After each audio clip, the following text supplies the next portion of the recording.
ಓದಬೇಕಾದ್ರೆ ಯಾರು ಪೌಲ್ ಬರೆದ ಪುಸ್ತಕಗಳನ್ನು ಓದಬೇಕಾದ್ರೆ ಒಂದು ಪ್ರಾಬ್ಲಮ್ ಅಂತ ಹೇಳಲ್ಲ, ಒಂದು ವಿಷಯ ಏನಂದರೆ ಅರ್ಥ ಆಗೋದು ಕಷ್ಟ ತುಂಬ. ಯಾಕಂದರೆ ಒಂಥರ ಏನಂದರೆ ಅಡ್ವೈಸ್ ಥರ ಇರುತ್ತೆ, ಅಥವಾ ಏನು ಡೀಪಾಗಿ ಕಲಿಸ್ತಾರೆ. ಅದರಿಂದ ಏನಾಗುತ್ತೆ ಅಂದರೆ ಅರ್ಥ ಮಾಡ್ಕೊಳ್ಳೋದು ಕಷ್ಟ ಅದನ್ನು. ಅದು ಯಾಕಂದರೆ ಪೌಲ್ ಬರೆದಿದ್ದು ಒಂದು ವಿಷಯ ಮಾತ್ರ ಓದಿದ್ರೆ ಅರ್ಥ ಆಗಲ್ಲ. ಅವ್ರು ಬರೆದಿದ್ದ ಎಲ್ಲ ವಿಷಯಗಳನ್ನು ಕಂಪೇರ್ ಮಾಡಿ ಓದಬೇಕಾದ್ರೆ ಅರ್ಥ ಆಗುತ್ತೆ. ಸೊ ದೇವ್ರ ಹತ್ರ ಪ್ರಾರ್ಥನೆ ಮಾಡ್ತಾ ಇದ್ದೆ, ದೇವರೇ ಪೌಲ್ ಬರೆದಿದ್ದನ್ನು ಜನರಿಗೆ ತಿಳಿಸ್ಬೇಕು. ಯಾಕಂದರೆ ಪೌಲ್ ಯಾರಿಗೆ ಬರೆದ್ರು? ನಮಗೋಸ್ಕರ ಬರೆದ್ರು, ಸಭೆಗೆ ಬರೆದ್ರು.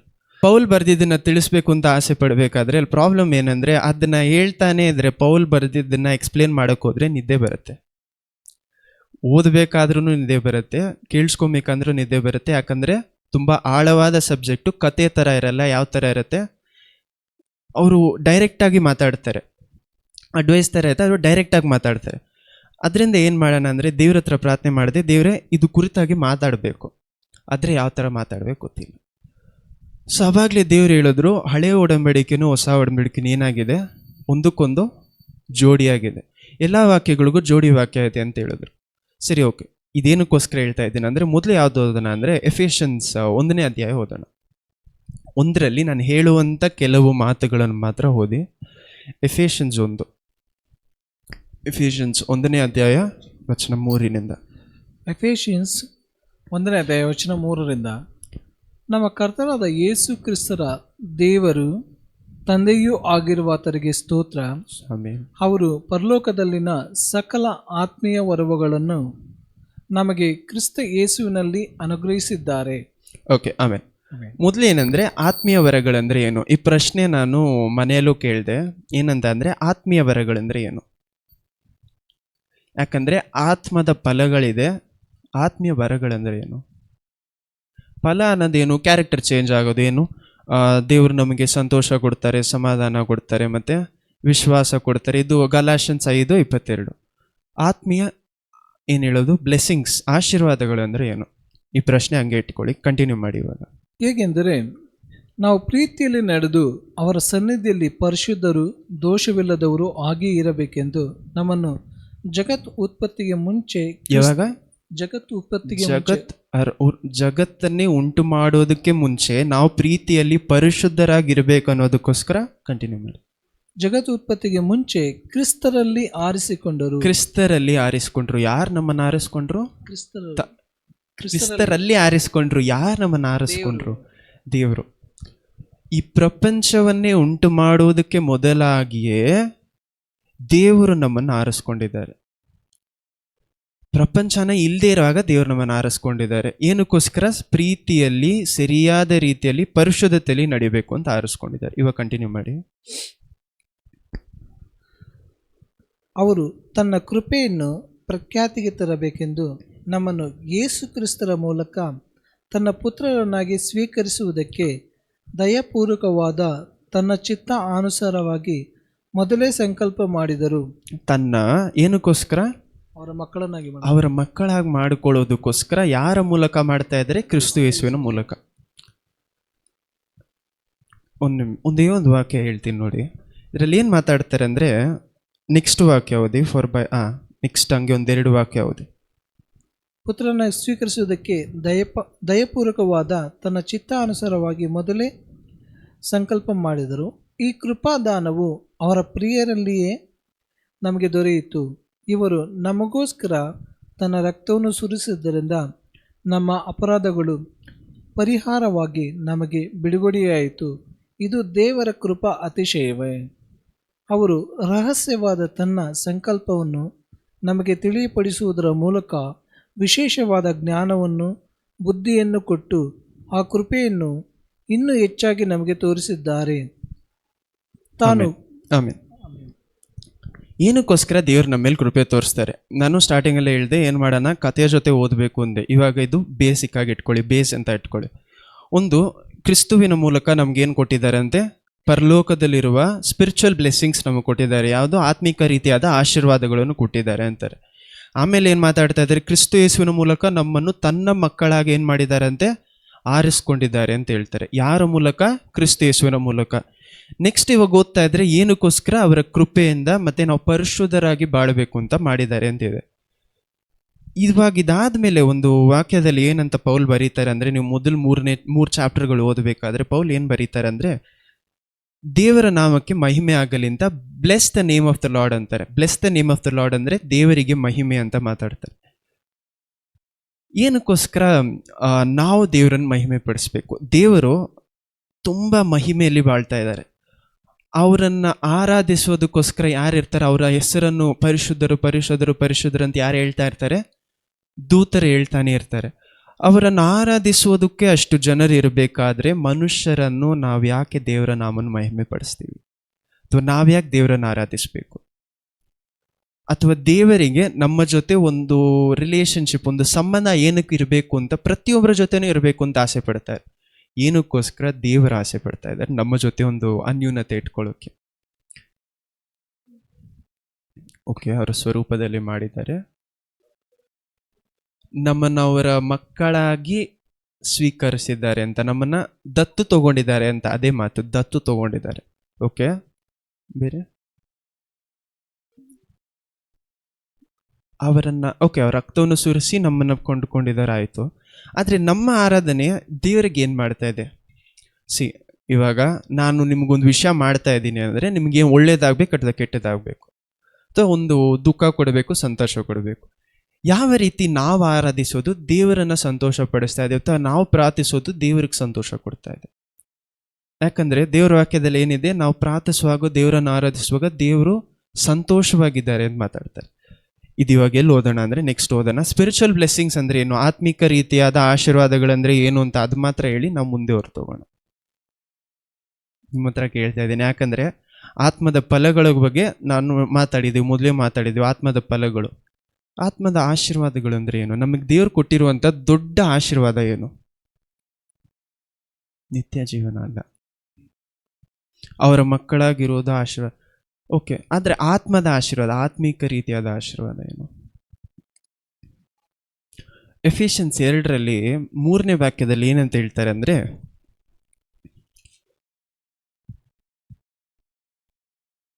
ಎಫಿಷಿಯನ್ಸ್ 2ನೇ ಅಧ್ಯಾಯ ವಚನ 3, ನಾವೆಲ್ಲರೂ ಪೂರ್ವದಲ್ಲಿ ಅವಿಧೇಯರಾಗಿ ಇದ್ದು ಶರೀರ ಭಾವದ ಆಶೆಗಳಿಗೆ ಅಧೀನರಾಗಿ ಶರೀರಕ್ಕೂ ಮನಸ್ಸಿಗೂ ಸಂಬಂಧಪಟ್ಟ ಇಚ್ಛೆಗಳನ್ನು ನೆರವೇರಿಸುತ್ತಾ ನಡೆದು ಮಿಕ್ಕಾದವರಂತೆ ಸ್ವಭಾವ ಸಿದ್ಧವಾಗಿ ದೇವರ ಕೋಪಕ್ಕೆ ಗುರಿಯಾಗಿದ್ದೆವು. ಇಂಗ್ಲಿಷಲ್ಲಿ ಒಂದು ವಾಕ್ಯ ಹೇಳ್ತಾರೆ, ವಿ ವರ್ ಚಿಲ್ಡ್ರನ್ ಆಫ್ ರಾತ್ ಅಂತ ಹೇಳ್ತಾರೆ. ಚಿಲ್ಡ್ರನ್ ಆಫ್ ರಾತ್ ಅಂದರೆ ದೇವರ ಕೋಪಕ್ಕೆ ಗುರಿಯಾದ ಮಕ್ಕಳಾಗಿದ್ವಿ ಅಂತ ಹೇಳ್ತಾರೆ.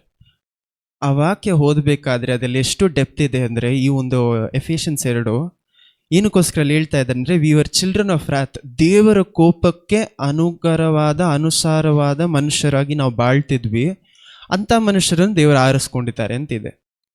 ದೇವರು ಯಾಕೆ ನಮ್ಮನ್ನು ಆರಿಸ್ಕೊಳ್ಳೋದು ಮಾತ್ರ ಇಲ್ಲದೆ ಆಶೀರ್ವಾದ ಕೊಡ್ತಾ ಇದ್ದಾರೆ.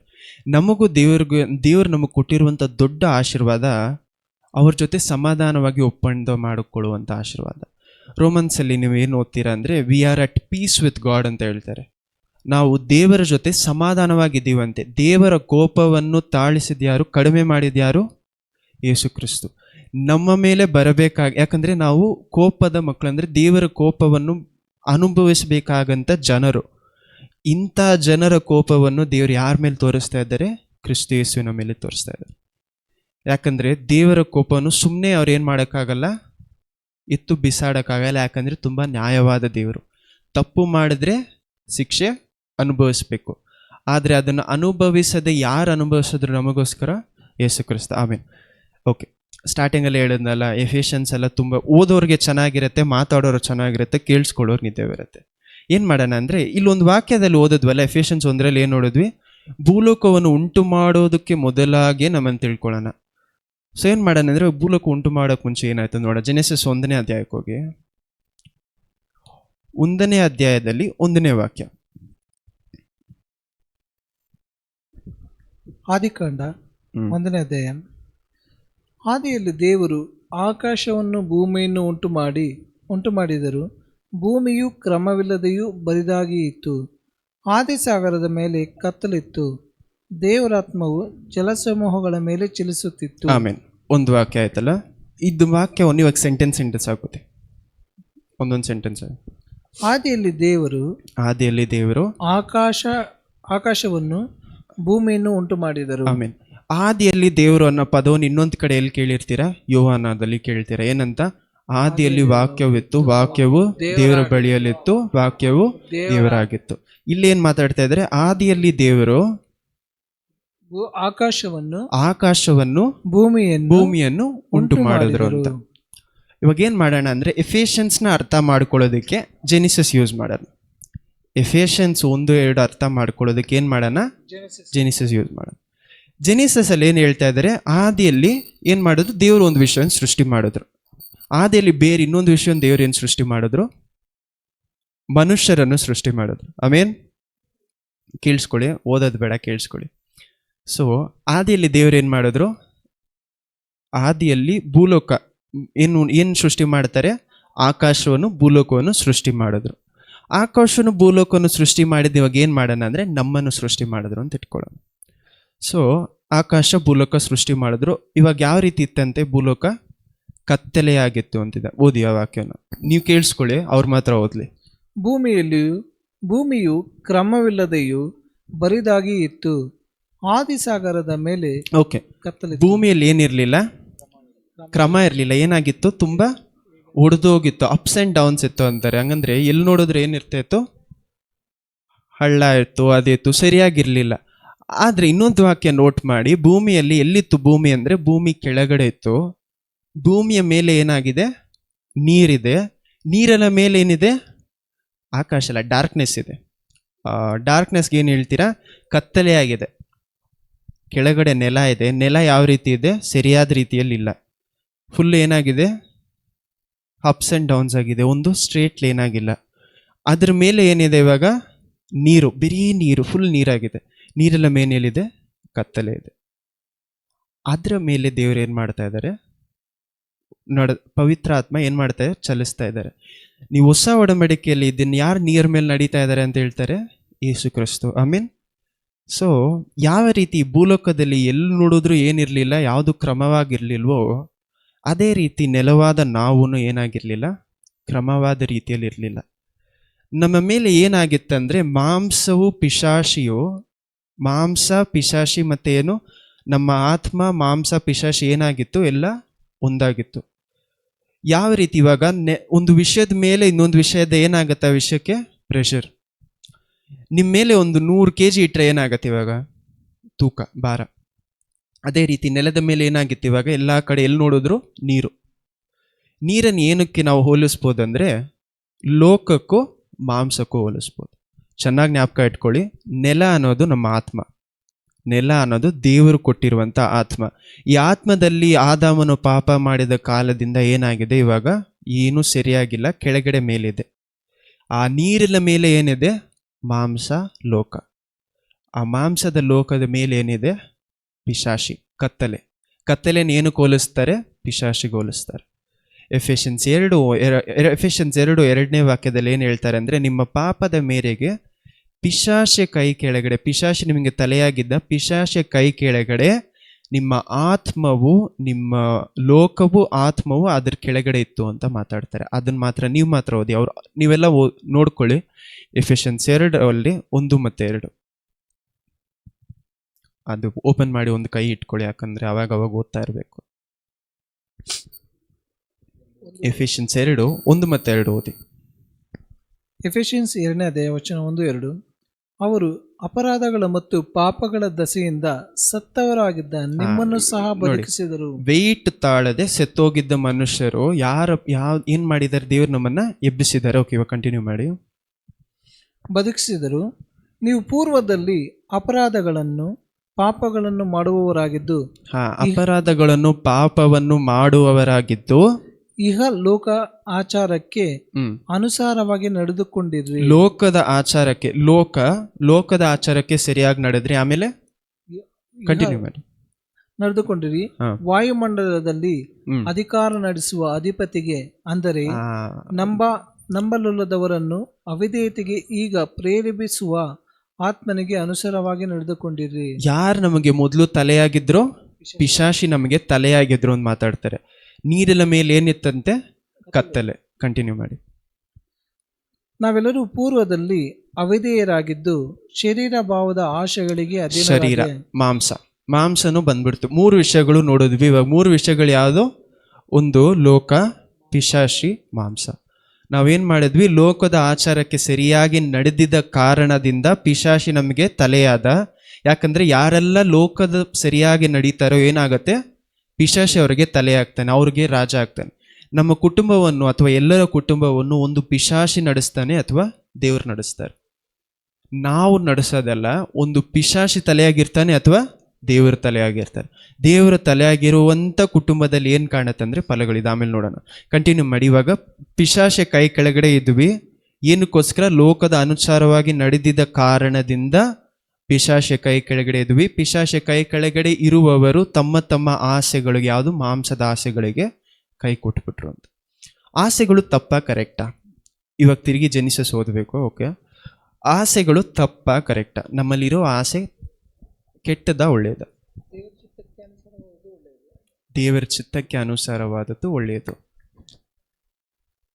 ಓಕೆ, ದೇವರ ಚಿತ್ತಕ್ಕೆ ಅನುಸಾರವಾದದ್ದು ಒಳ್ಳೆಯದು ಅಂತ ಹೇಳ್ತೀರಾ. ಕಂಟಿನ್ಯೂ ಮಾಡಿ.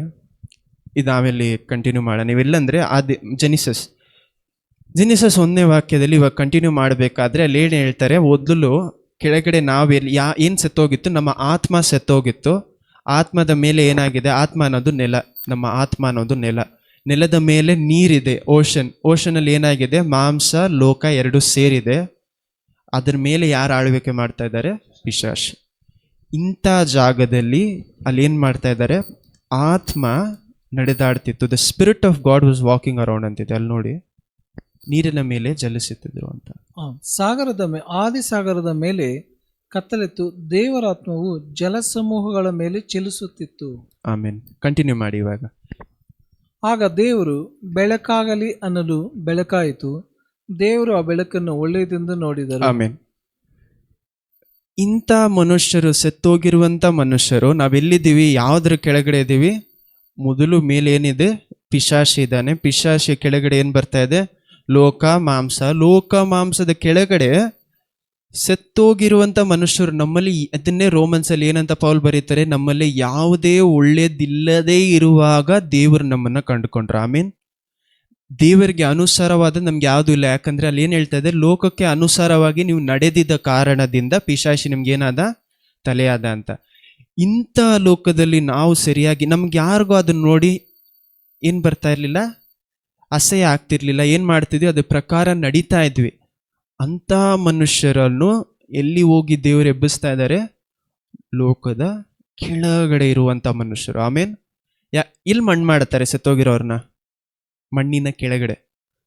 ಇವಾಗ ಏನು ಮಾಡ್ತಾ ಇದ್ದಾರೆ? ಇಂಥ ಲೋಕದ ಕೆಳಗಡೆ ಅದರ ಭಾರದಲ್ಲಿ ಸತ್ತೋಗಿರುವಂಥ ಮನುಷ್ಯರನ್ನೇನು ದೇವ್ರು ಮಾಡ್ತಾ ಇದ್ದಾರೆ? ಎಬ್ಬಿಸ್ತಾ ಇದ್ದಾರೆ. ಅದಕ್ಕೆ ದೇವರ ವಾಕ್ಯದಲ್ಲಿ ಎಫೆಷನ್ಸ್ 3ನೇ, ಇವಾಗ ಓದೋದು ಬೇಡ, ಎಫೆಷನ್ಸ್ 3:4 ಏನಂತ ಹೇಳ್ತಾರೆ ಅಂದರೆ, ಕೆಳಗಡೆ ದೇವರು ಇಳಿದು ಬಂದು ತಿರುಗಿ ಮೇಲಕ್ಕೆ ಎದ್ದೋದ್ರು ಅಂತ. ಯಾರು? ಕ್ರಿಸ್ತ ಯೇಸು ಭೂಮಿಯ ಕೆಳಗಡೆ ಎಲ್ಲಿಂದ ಬಂದ್ರಂತೆ? ಮೇಲಿನಿಂದ ಭೂಮಿಯ ಕೆಳಗಡೆ ಬಂದು ನಮ್ಮನ್ನ ಕ್ರಿಸ್ತ ಯೇಸುವಿನಲ್ಲಿ ಎಲ್ಲರನ್ನೂ ಎಬ್ಬಿಸಿದ್ದಾರೆ ಅಂತ ವಾಕ್ಯ ಇದೆ. ಓಕೆ, ಸೊ ಇವಾಗ ಇದೆಲ್ಲ ಆದಮೇಲೆ ಇವಾಗ 2ನೇ ವಾಕ್ಯದಲ್ಲಿ ಏನಂತ ಹೇಳ್ತಾ ಇದ್ದಾರೆ? ಆ ಜಾಗದಲ್ಲಿ ಬೆಳಕು ಬಂದಂತೆ. ದೇವ್ರು ಏನು ಹೇಳ್ತಾ ಇದ್ದಾರೆ? ಬೆಳಕು ಬರಲಿ ಅಂತ. ನೋಡಿ, ಇವಾಗ ಓದಿ ಆ ಒಂದು ಸೆಂಟೆನ್ಸ್ ಮಾತ್ರ. ಆಗ ದೇವರು ಬೆಳಕಾಗಲಿ ಅನ್ನಲು ಬೆಳಕಾಯಿತು.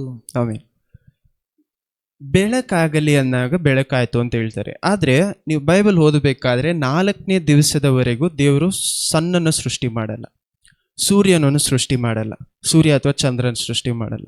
ಮತ್ತೆ ಯಾವ ರೀತಿ ಬೆಳಕಾಗಿ ಉಂಟು? ಓಕೆ, ಅವರೇ ಬೆಳಕಾಗಿದ್ರು.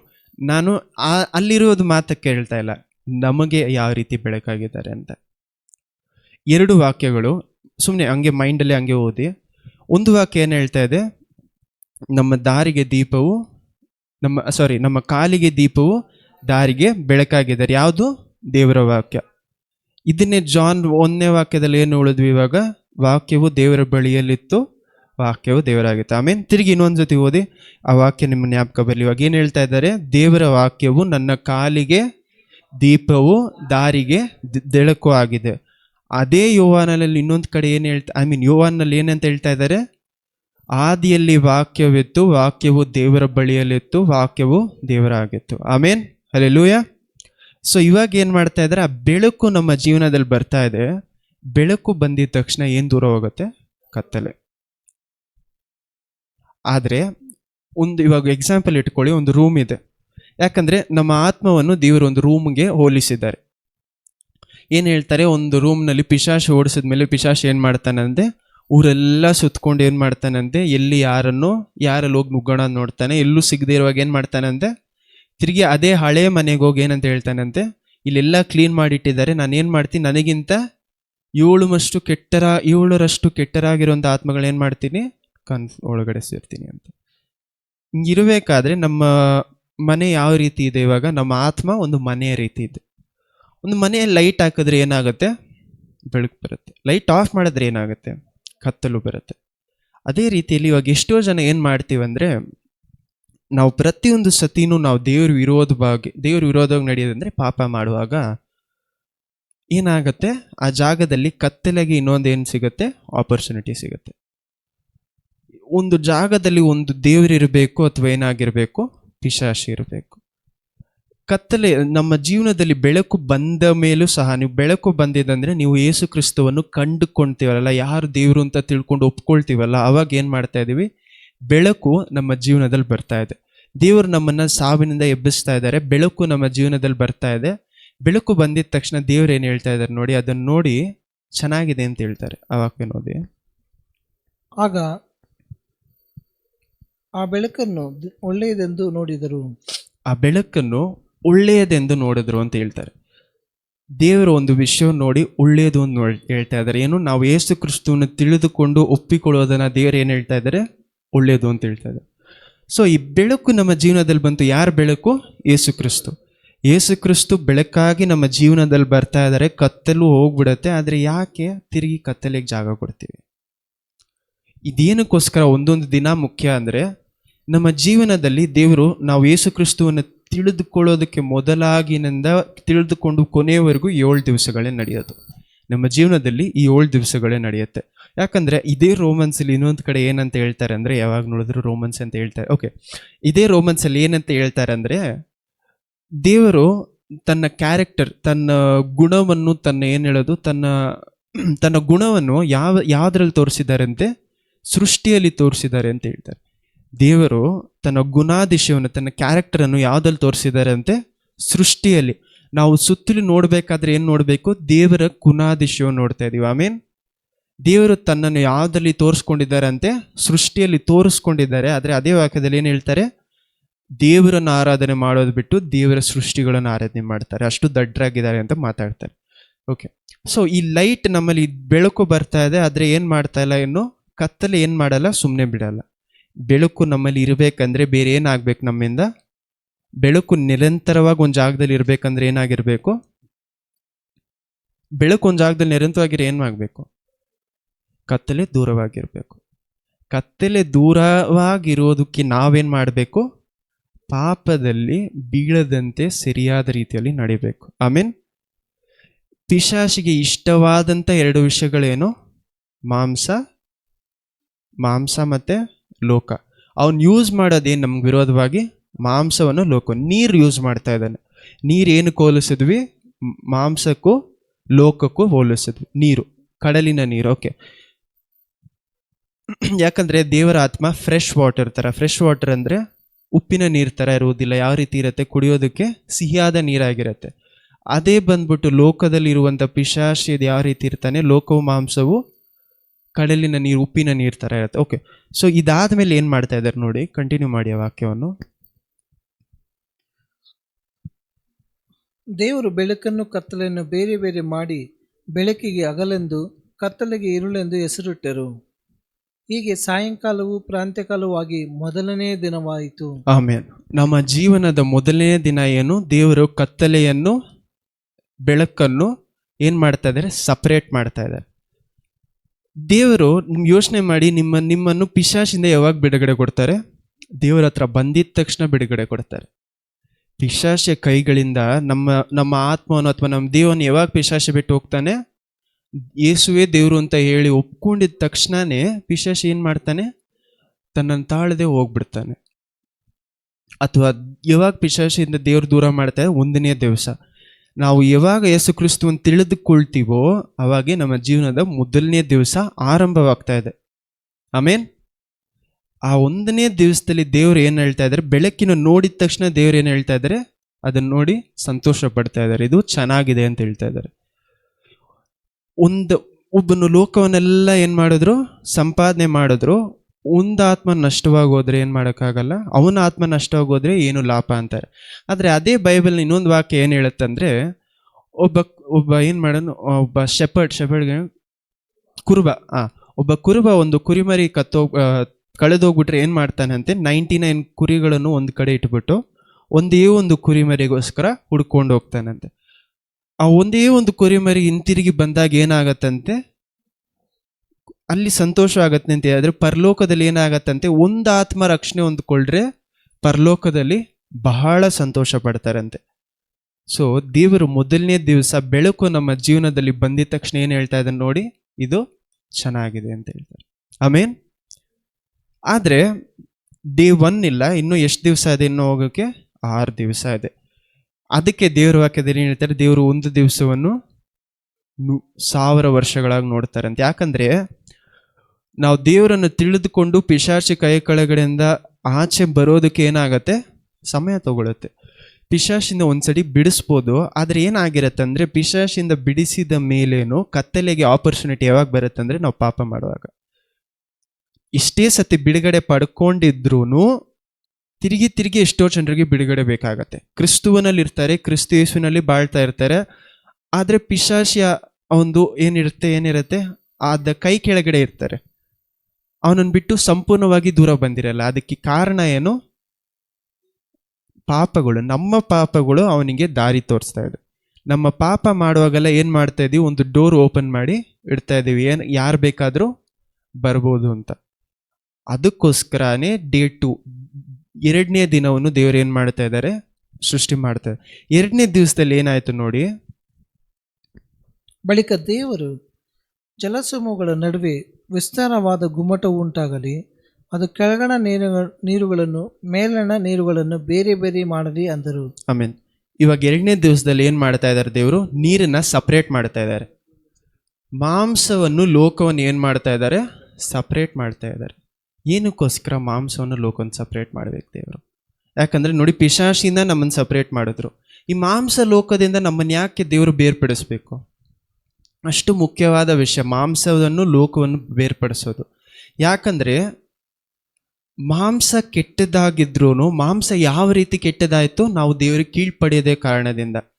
ದೇವರು ನಮಗೆ ಆಸೆಗಳು ಕೊಟ್ಟಿದ್ದಾರೆ. ಮನುಷ್ಯರಂದ್ರೆ ಆಸೆ ಇಲ್ಲದೆ ಇರುವಂತ ಮನುಷ್ಯರು ಯಾರೂ ಇಲ್ಲ. ಅನೇಕ ಧರ್ಮಗಳಲ್ಲಿ ಏನ್ ಹೇಳ್ತಾರೆ ಅಂದ್ರೆ, ಆಸೆ ಅನ್ನೋದೇ ತಪ್ಪು, ನೀನು ಆಸೆ ಪಡದೆ ಏನ್ ಮಾಡು? ಏನನ್ನು ಅನುಭವಿಸ್ಬೇಡ, ದೂರವಾಗಿ ಇದ್ದು ಯಾವುದಕ್ಕೆ ಏನ್ ಮಾಡು? ಇನ್ವೆಸ್ಟ್ ಮಾಡಬೇಡ ಅಂತ ಹೇಳ್ತಾರೆ. ಹಂಗಂದ್ರೆ ನಿನ್ನ ಪ್ರೀತಿಯನ್ನಾಗ್ಲಿ, ನಿನ್ನ ಏನ್ ಹೇಳೋದು, ನಿನ್ನ ಮನಸ್ಸನ್ನಾಗ್ಲಿ ಯಾವುದಕ್ಕೆ ಹಾಕಿ ಮಾಡಬೇಡ ಅಂತ ಹೇಳ್ತಾರೆ. ಯಾಕಂದ್ರೆ ಎಲ್ಲವೂ ಏನಾಗತ್ತಂತೆ? ಒಂದ್ ದಿವಸ ಮುಗಿದೋಗ್ಬಿಡುತ್ತೆ.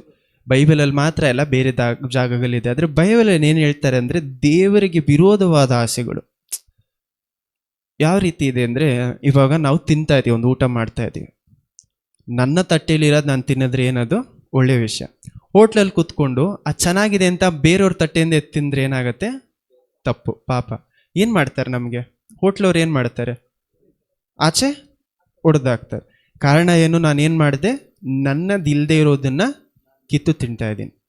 ಇದೇ ಯೋಚನೆ ಮಾಡಿ, ಒಂದು ಚಿಕ್ಕ ಮಗು ಕೈಯಲ್ಲಿ ಐಸ್ ಕ್ರೀಮ್ ಇದೆ, ಐಸ್ ಕ್ರೀಮ್ ನನಗೂ ಇವಾಗ ಐಸ್ ಕ್ರೀಮ್ ತಿನ್ಬೇಕು ಅಂತ ಆಸೆ ಆಗಿದೆ. ನಾನೇನ್ ಮಾಡ್ತೀನಿ? ಇವಾಗ ಬೇರೆ ತಗೊಳೋದು ನನಗೆ ಆಸೆ ಇಲ್ಲ, ನಾನು ವೆಯ್ಟ್ ಮಾಡಿ ಅದನ್ನ ಪೇಷಂಟ್ ಆಗಿದ್ದು ಐಸ್ ಕ್ರೀಮ್ ತಿನ್ಬೇಕು ಅಂತ ಆಸೆ ಇಲ್ಲ. ಏನ್ ಮಾಡ್ತೀನಿ? ಅದಕ್ಕೆ ಚಿಕ್ಕ ಮಗುವಿಂದ ಕಿತ್ಕೊಂಡು ತಿಳ್ತೀವಿ. ಪಾಪ ಅನ್ನೋದು ದೇವರು ಕೊಡುವವರೆಗೂ ನನಗೆ ಕಾದಿರೋದಕ್ಕೆ ಇಷ್ಟ. ಯಾವುದೇ ವಿಷಯ ಆಗಿರಲಿ, ಒಂದು ಜಾಗದಲ್ಲಿ ಕೋಪ ಇರಲಿ, ನಮಗೆ ಹಣ ಬೇರೆಯವ್ರು ನೋಡಿ ಹೊಟ್ಟೆ ಕಿಚ್ಚಿರ್ಲಿ, ಎಲ್ಲ ಗುಣಗಳು ದೇವರು ಕೊಡುವವರೆಗೂ ನಾನು ಕಾದಿರುವುದಿಲ್ಲ ಅಂತ ಹೇಳುವುದು. ಅಥವಾ ದೇವರು ನನ್ನನ್ನು ಕ್ಷಮಿಸಿದ ರೀತಿಯಲ್ಲಿ ನಾನು ಬೇರೆಯವ್ರನ್ನ ಕ್ಷಮಿಸಿಲ್ಲ ಅಂತ ಹೇಳುವುದು. ಹಂಗಂದ್ರೆ ನಾನು ಎಷ್ಟು ಒಳ್ಳೆಯವನಾಗಿದ್ದೀನಿ, ಇವನಿಂದ ಯಾಕಿರಕ್ಕಾಗ್ತಿಲ್ಲ? ಅಥವಾ ನಾವೇನ್ ಮಾಡಿರ್ತೀವಿ ಅಂದ್ರೆ, ನಾವು ಎಷ್ಟೋ ವರ್ಷಗಳನ್ನು ದೇವರನ್ನು ಬಿಟ್ಟು ದೂರ ಹೋಗಿರ್ತೀವಿ, ಎಷ್ಟೋ ಸತಿ ದೇವರು ಇರೋದಾಗ ನಡೆದಿರ್ತೀವಿ, ನಮ್ಮನ್ನು ನಾವೇ ಕ್ಷಮಿಸ್ತೀವಿ, ಆದ್ರೆ ಏನ್ ಮಾಡಲ್ಲ? ಬೇರೆಯವರನ್ನು ಕ್ಷಮಿಸಲ್ಲ. ಓಕೆ, ಇದು ಅದಕ್ಕೆ ದೇವ್ರು ಏನು ಮಾಡ್ತಾ ಇದ್ದಾರೆ ಅಂದರೆ, ಮಾಂಸದಲ್ಲಿ ಏನು ಮಾಡ್ತಾ ಇದ್ದಾರೆ, ಕೆಟ್ಟದ್ದು ಯಾವುದು ಒಳ್ಳೇದು ಯಾವುದು ಅಂತ ಯಾವ ರೀತಿ ತೋರಿಸ್ತಾ ಇದ್ದಾರೆ, ಎರಡನ್ನು ಬೇರು ಮಾಡುವಾಗ ಲೋಕವನ್ನು ಮಾಂಸವನ್ನು ಇವಾಗ ನೀರಲ್ಲಿ ಏನು ಮಾಡ್ತಾ ಇದ್ದಾರೆ, ಒಂದು ಆಕಾಶ ಅಂತ ಮಾಡ್ತಾ ಇದ್ದಾರೆ, ಇನ್ನೊಂದು ಭೂಮಿ ಅಲ್ಲ, ನೀರು, ಓಷನ್, ಕಡಲು. ಒಂದು ಕಡೆ ಏನಾಗಿದೆ, ಇವಾಗ ನೀರಿನಲ್ಲೇ ಸಪ್ರೇಟ್ ಮಾಡ್ತಾ ಇದ್ದಾರೆ, ನೀರನ್ನು ನೆಲವನ್ನು ಸಪ್ರೇಟ್ ಮಾಡಿಲ್ಲ, ಇನ್ನು ನೀರನ್ನು ಮಾತ್ರ ಸಪ್ರೇಟ್ ಮಾಡ್ತಾ ಇದ್ದಾರೆ. ಜಾಸ್ತಿ ನೀರು, ಇವಾಗ ನೀರಲ್ಲಿ ಏನೇನು ಮಿಕ್ಸ್ ಆಗಿದೆ, ಒಂದು ಮಾಂಸ ಇದೆ, ಇನ್ನೊಂದು ಏನಿದೆ, ಲೋಕ ಇದೆ. ಮಾಂಸವನ್ನು ಲೋಕವನ್ನು ದೇವರು ಏನು ಮಾಡ್ತಾ ಇದ್ದಾರೆ, ಸಪ್ರೇಟ್ ಮಾಡ್ತಾ ಇದ್ದಾರೆ. ನಾವು ಎಲ್ಲೂ ಹೋದ್ರೂ ನಮ್ಮನ್ನು ಬಿಟ್ಟು ಹೋಗದೇ ಇರುವಂಥ ವಿಷಯ ಏನು, ನಾವು ಸಾಯುವವರೆಗೂ ನಮ್ಮ ಜೊತೆ ಇರುವಂಥ ವಿಷಯ ಯಾವುದು, ಮಾಂಸ. ಸಾಯುವವರೆಗೂ ನಮ್ಮ ಜೊತೆ ಇರೋದು ಮಾಂಸ. ಸೊ ಈ ಮಾಂಸ ಅನ್ನೋದು ಏನು ಮಾಡೋಣ ಅಂದರೆ, ಸ್ಕೈ ಇಟ್ಕೊಳ್ಳೋಣ. ಸ್ಕೈಗೆ ಏನು ಹೇಳ್ತೀರಾ, ಆಕಾಶ. ಆಕಾಶದಲ್ಲಿ ಏನಿದೆ ಇವಾಗ ಮಾಂಸವಾಗಿ ಇಟ್ಕೊಂಡಿದ್ದಾರೆ, ಕೆಳಗಡೆ ಇವಾಗ ಏನಿದೆ, ನೀರು. ಇನ್ನೂ ಭೂಮಿ ಆಚೆ ಬಂದಿಲ್ಲ, ಬರೀ ನೀರಿದೆ. ನೀರು ಏನಾಗಿದೆ ಇವಾಗ, ಲೋಕ. ಪೇತ್ರನು ನೀರಿನ ಮೇಲೆ ನಡೆದ್ರೆ ಏನಾಯ್ತು, ಒಳಗಡೆ. ನಾವು ನೀರ್ ಮೇಲೆ ನಡೆದ್ರೆ ಏನಾಗುತ್ತೆ, ಮುಳುಗೋಗ್ತೇವೆ. ಇವಾಗ ಒಂದು ನೀರಿನ ಮೇಲೆ ನಡಿಬೇಕಂದ್ರೆ ನಮ್ಗೆ, ನೀರ್ ಮೇಲೆ ಹೋಗ್ಬೇಕಂದ್ರೆ ನಮ್ಗೆ ಏನ್ ಬೇಕು, ಒಂದು ಬೋಟ್ ಬೇಕು, ಅಥವಾ ಈಜು ಹೊಡಿಯೋಕೆ ಗೊತ್ತಾಗಿರಬೇಕು, ಏನಾದರೂ ಒಂದು ಗೊತ್ತಿದ್ರೇನೆ ಆಗುತ್ತೆ. ನನಗೆ ಈಜು ಹೊಡಿಯೋಕೆ ಬರಲ್ಲ, ನನಗೇನು ಬೇಕು ಇವಾಗ, ಒಂದು ಬೋಟ್ ಬೇಕು. ಸೊ ಈ ಬೋಟಲ್ಲಿ ನಾವು ಹೋಗ್ಬೇಕಾದ್ರೆ ಏನಾಗುತ್ತೆ, ಮೊದಲು ದೇವ್ರು ಏನು ಮಾಡ್ತಾ ಇದ್ದಾರೆ, ನಮ್ಮನ್ನ ಕಾಪಾಡ್ತಾ ಇದ್ದಾರೆ ಅಂತ ಇಟ್ಕೊಳ್ಳಿ. ಸೊ ಇವಾಗ ಲೋಕ ಕೆಳಗಡೆ ನೀರಿನ ಥರ ಇದೆ, ಮೇಲೆ ಆಕಾಶದಲ್ಲಿ ಏನಿದೆ, ಮಾಂಸ ಇದೆ. ಇವಾಗ ದೇವ್ರು ಏನು ಮಾಡ್ತಾ ಇದ್ದಾರೆ ನೋಡಿ, ಕಂಟಿನ್ಯೂ ಮಾಡಿ ವಾಕ್ಯವನ್ನು.